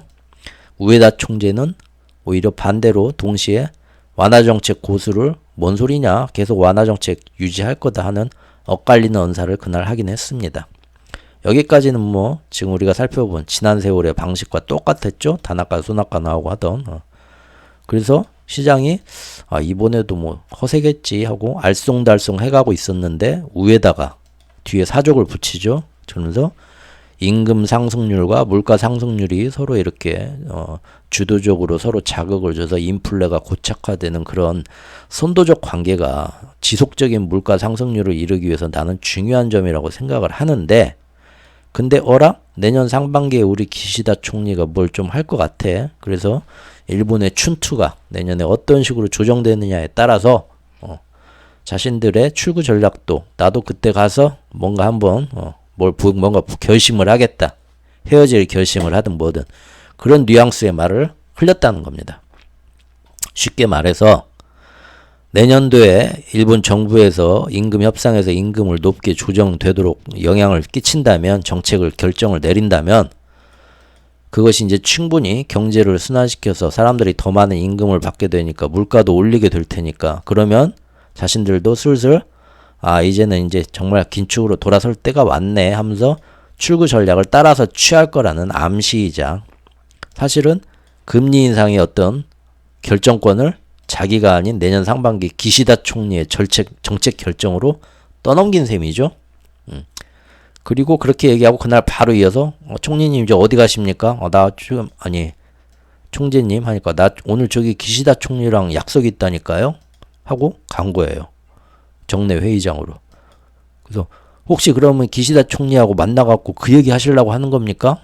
그건 모르지 했는데 회의 끝나고 나올 때 또 마이크를 들이대니까 역시나 위에다가 기자들한테 사실은 내가 기시다 총리랑 내년도 임금 문제 벌써부터 논의했어 라고 보도를 딱 흘리니까 이거는 굉장히 어떤 의도적인 연출이죠. 지금 이 흐름을 보시면요. 어떻게 해서든 시장에 어떤 변화를 주고 싶어 갖고 다 이 시나리오 딱 짜고 그대로 어떤 지금 리딩하고 딱 지금 연기들 한 겁니다. 이로써 아시아에서는 이것은 내년 상반기에 일본의 출구 전략 가능성을 아주 높게 보여주는 상황이라고 판단해서 바로 목요일날 그 낮부터 시장이 막 엔화 가치가 상승하고 난리가 났던 거죠. 아시아 시장에서는 난리가 났어요. 또 그날 또 마침 IMF가 빠지면 섭하죠. 이제 제 세계관에서 이제 딱 보면 패턴들이 이제 거의 비슷하죠. 국제통화기금 관계자가 또 나와서 남의 나라 금리 정책에 감나라 콩나라 하면서 또 그 불난 데다 기름을 붓습니다. 뭐라고 했냐면요. 그날 일본은행이 인플레이션 목표 달성에 대비해서 단기 정책 금리를 끌어올릴 긴축으로 갈 준비를 계속해야 한다. 지금이 바로 그때예요 하면서 또 괜히 또 분위기 또 선동한다 이겁니다. 이런 얘기 하니까 투기 세력이 급하게 포지션을 변화시키면서 쇼커버링 같이 여기 나오네요. 투기 세력을 자극해서 얼른 야야야 빨리 바꿔 하면서 포지션 바꾸면서 오히려 그날 하루 더 크게 예. 지금 아까 제가 보여드린 것처럼 순간적으로 141엔대까지 꼬리 붙이면서 길게 쭉 떨어졌다가 올랐다는 그런 이제 제가 쇼커버링 말씀드렸죠. 감안해야 된다고 그런 큰 변화가 있었습니다. 결국 요즘 일본의 10년물 금리가 충분히 다시 내려간 상태였고요. 즉 일본 10년물 금리가 1.0 수준까지 가다가 이렇게 내려오면서 0.75 수준에서 더 밑으로 뚝뚝 떨어지고 있었는데 요거를 일본 스스로도 필요해서 올렸을까라고 생각도 할 수 있지만 이미 전 세계적으로 디스인플레이션 추세가 이거 조금 아까 제가 어려운 얘기라고 하면서 얼버무린 건데 자세한 내용 글에 있으니까 나중에 관심 있으면 글을 한 번 더 한번 읽어보시고요. 사실상 여기서 지금 뭐 금리를 급하게 올릴 이유는 사실 없는데 자기들이 어쨌든 뭐 이런 식으로 가면 안 된다. 어차피 방향은 이리 가야 되니까. 그래서 필요에 의해서 자기들이 올린 것도 있지만 사실은 뭡니까 이거죠. 미국 10년물 금리를 보십시오. 5.0까지 갔다가 떨어지는데 지금 4.25 밑으로 찌면서 4.0 향해 가고 있었죠. 근데 이제 제가 저번에도 말씀드렸지만 4.0 위냐 아래냐는 언제 어나더 레벨이라고 제가 말씀을 드렸죠. 그래서 4.0 밑으로 내려가면 정말 중국 좋은 일 해주는 겁니다. 이때부터는 미국도 편해지겠지만 요거는 걔네들이 지금 싫겠죠. 여기서부터는 야 슬슬 이제 내려가는 거에 브레이크 잡고 이 위에서 좀 버티면서 중국의 뭔 일이 또 터지는 거 어떠는가 좀 더 2차 공격을 하고 싶은 때가 온 거죠. 한 달 잘 쉬었잖아요. 조정했고 국제적으로도 이제 또 이제 미국이 너무 국채금리가 올라서 니네 정치 좀 잘 좀 하지 각하 좀 대국적으로 하시지 니네 때문에 우리까지 다 힘들어요. 그런 얘기 나올 수 있는데 한 달 동안 또 조정하고 또 이스라엘 전쟁에 대해서도 우크라이나 전쟁에 대해서도 지금 좀 일이 마음대로 안 돼가는데 앞으로 좀 어떤 식으로 할까 좀 자기들도 모여서 좀 궁리 좀 하고 회의 좀 했겠죠. 그리고 이제 슬슬 12월 1일, 2일, 3일부터 국제정세 변화의 모습이 나왔고 12월 4일부터 은선물 시장의 변화가 나오면서 그리고 목요일, 금요일 되니까 BOJ도 딱 시간 맞춰서 이런 일을 벌렸고 그 일의 효과가 뭡니까? 보세요. 딱 4.0 가기 전에 한번 떴잖아요. 미국 10년물 금리가 그러죠. 달러 인덱스를 봐도요. 달러 인덱스 항상 이렇게 내려가지만 이 102.99와 103.82 사이에서 더 떨어지나 했는데 여기서 좀 버티고 있는데 마침 또 올라가고 있었는데 문제는요. 일본이 정책 변화로 돌아서겠다 하는 순간 어떻게 됩니까? 엔화 강세로 엄청나게 흔들리죠. 엔화가 강세가 되면 달러는 약세로 빠집니다. 맞죠? 그러니까 올라가던 달러가 일본 그것 때문에 한번 쭉 떨어집니다. 그런데 생각만큼 안 떨어지죠. 생각만큼 안 떨어지고 다시 또 살짝 그 다음날 만회해버렸습니다. 하루 만에. 엔화가 강세로 간대더라 하니까 달러가 하루 약세로 푹 빠지는 것 같았는데 그 다음날 바로 만회해버렸다니까요. 그러죠. 왜냐하면 이미 엔화가 지금 강세로 돌아선다 하지만 그래도 이미 지금 보세요. 145엔입니다. 상당한 이제 엔초예요. 그러니까 당장 뭐 이제부터 막 어떻게 된다 그렇게 생각하기는 어렵고 미국이 금리 인하를 하면은 다른 나라도 유럽도 그러고 다 이제 금리 인하를 같이 하게 되기 때문에 크게 손상을 안 받는데 이제 앞으로 어떻게 돼야 될지 봐야겠죠. 왜냐하면 일본이 다시 미국의 10년물 금리를 다시 위로 슬슬 올리면서 다시 또 다른 작전을 들어가려고 변화를 주는데 이 와중에 또 예전처럼 엔화가 강세로 돌아서면서 달러의 강세를 너무 많이 훼손시키면 안 되겠죠. 그걸 또 드라이빙을 잘 해줘야겠죠. 정말 그렇게 되는 움직임인지 어떤지 지금 우리가 예상은 하지만 확신을 가지려면 이제 앞으로의 모습을 살펴봐야겠죠. 자, 빨간색으로 적은 거 다시 한번 얘기하면요. 결국 요즘 일본 10년물 금리가 충분히 다시 내려간 상태이고 또 미국의 10년물 금리도 4.0% 가까이 떨어진 상태에서 여기서 다시 또 국채 금리의 하단 지지선을 방어하기 위해서 나선 하나의 작전이라고 보는 게 맞습니다. 중국의 부동산 위기와 금융 상황이 지금 힘들어진 마당에 미국 10년물 금리가 이대로 쭉쭉 다시 내려가서 4.0 아래로 내려가면서 숨통을 틔워줄 수도 있는 건데 그러기 싫겠죠. 그러니까 사실 다시 또 4.0% 아래 수준까지 내려가지 않도록 중국에게 또 다른 기회를 주지 않도록 작전 들어간 걸로 일단은 보입니다. 예. 이제 물론 이제 하루 이틀밖에 안 돼서 어떤 영향으로 나올지는 다음 주부터 더 지켜봐야겠지만요. 일단은 그래요.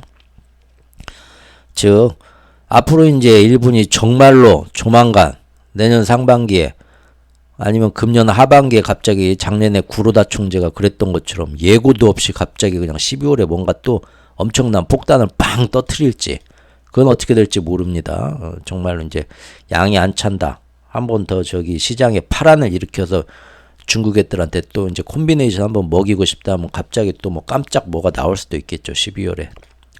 어쨌든 어떤 변화를 주게 될지 출구 전략을 언제 갑자기 예상과 다르게 시행하게 될지는 그거는 이제 아무도 몰라요. 여전히 미지수고 오리무중입니다.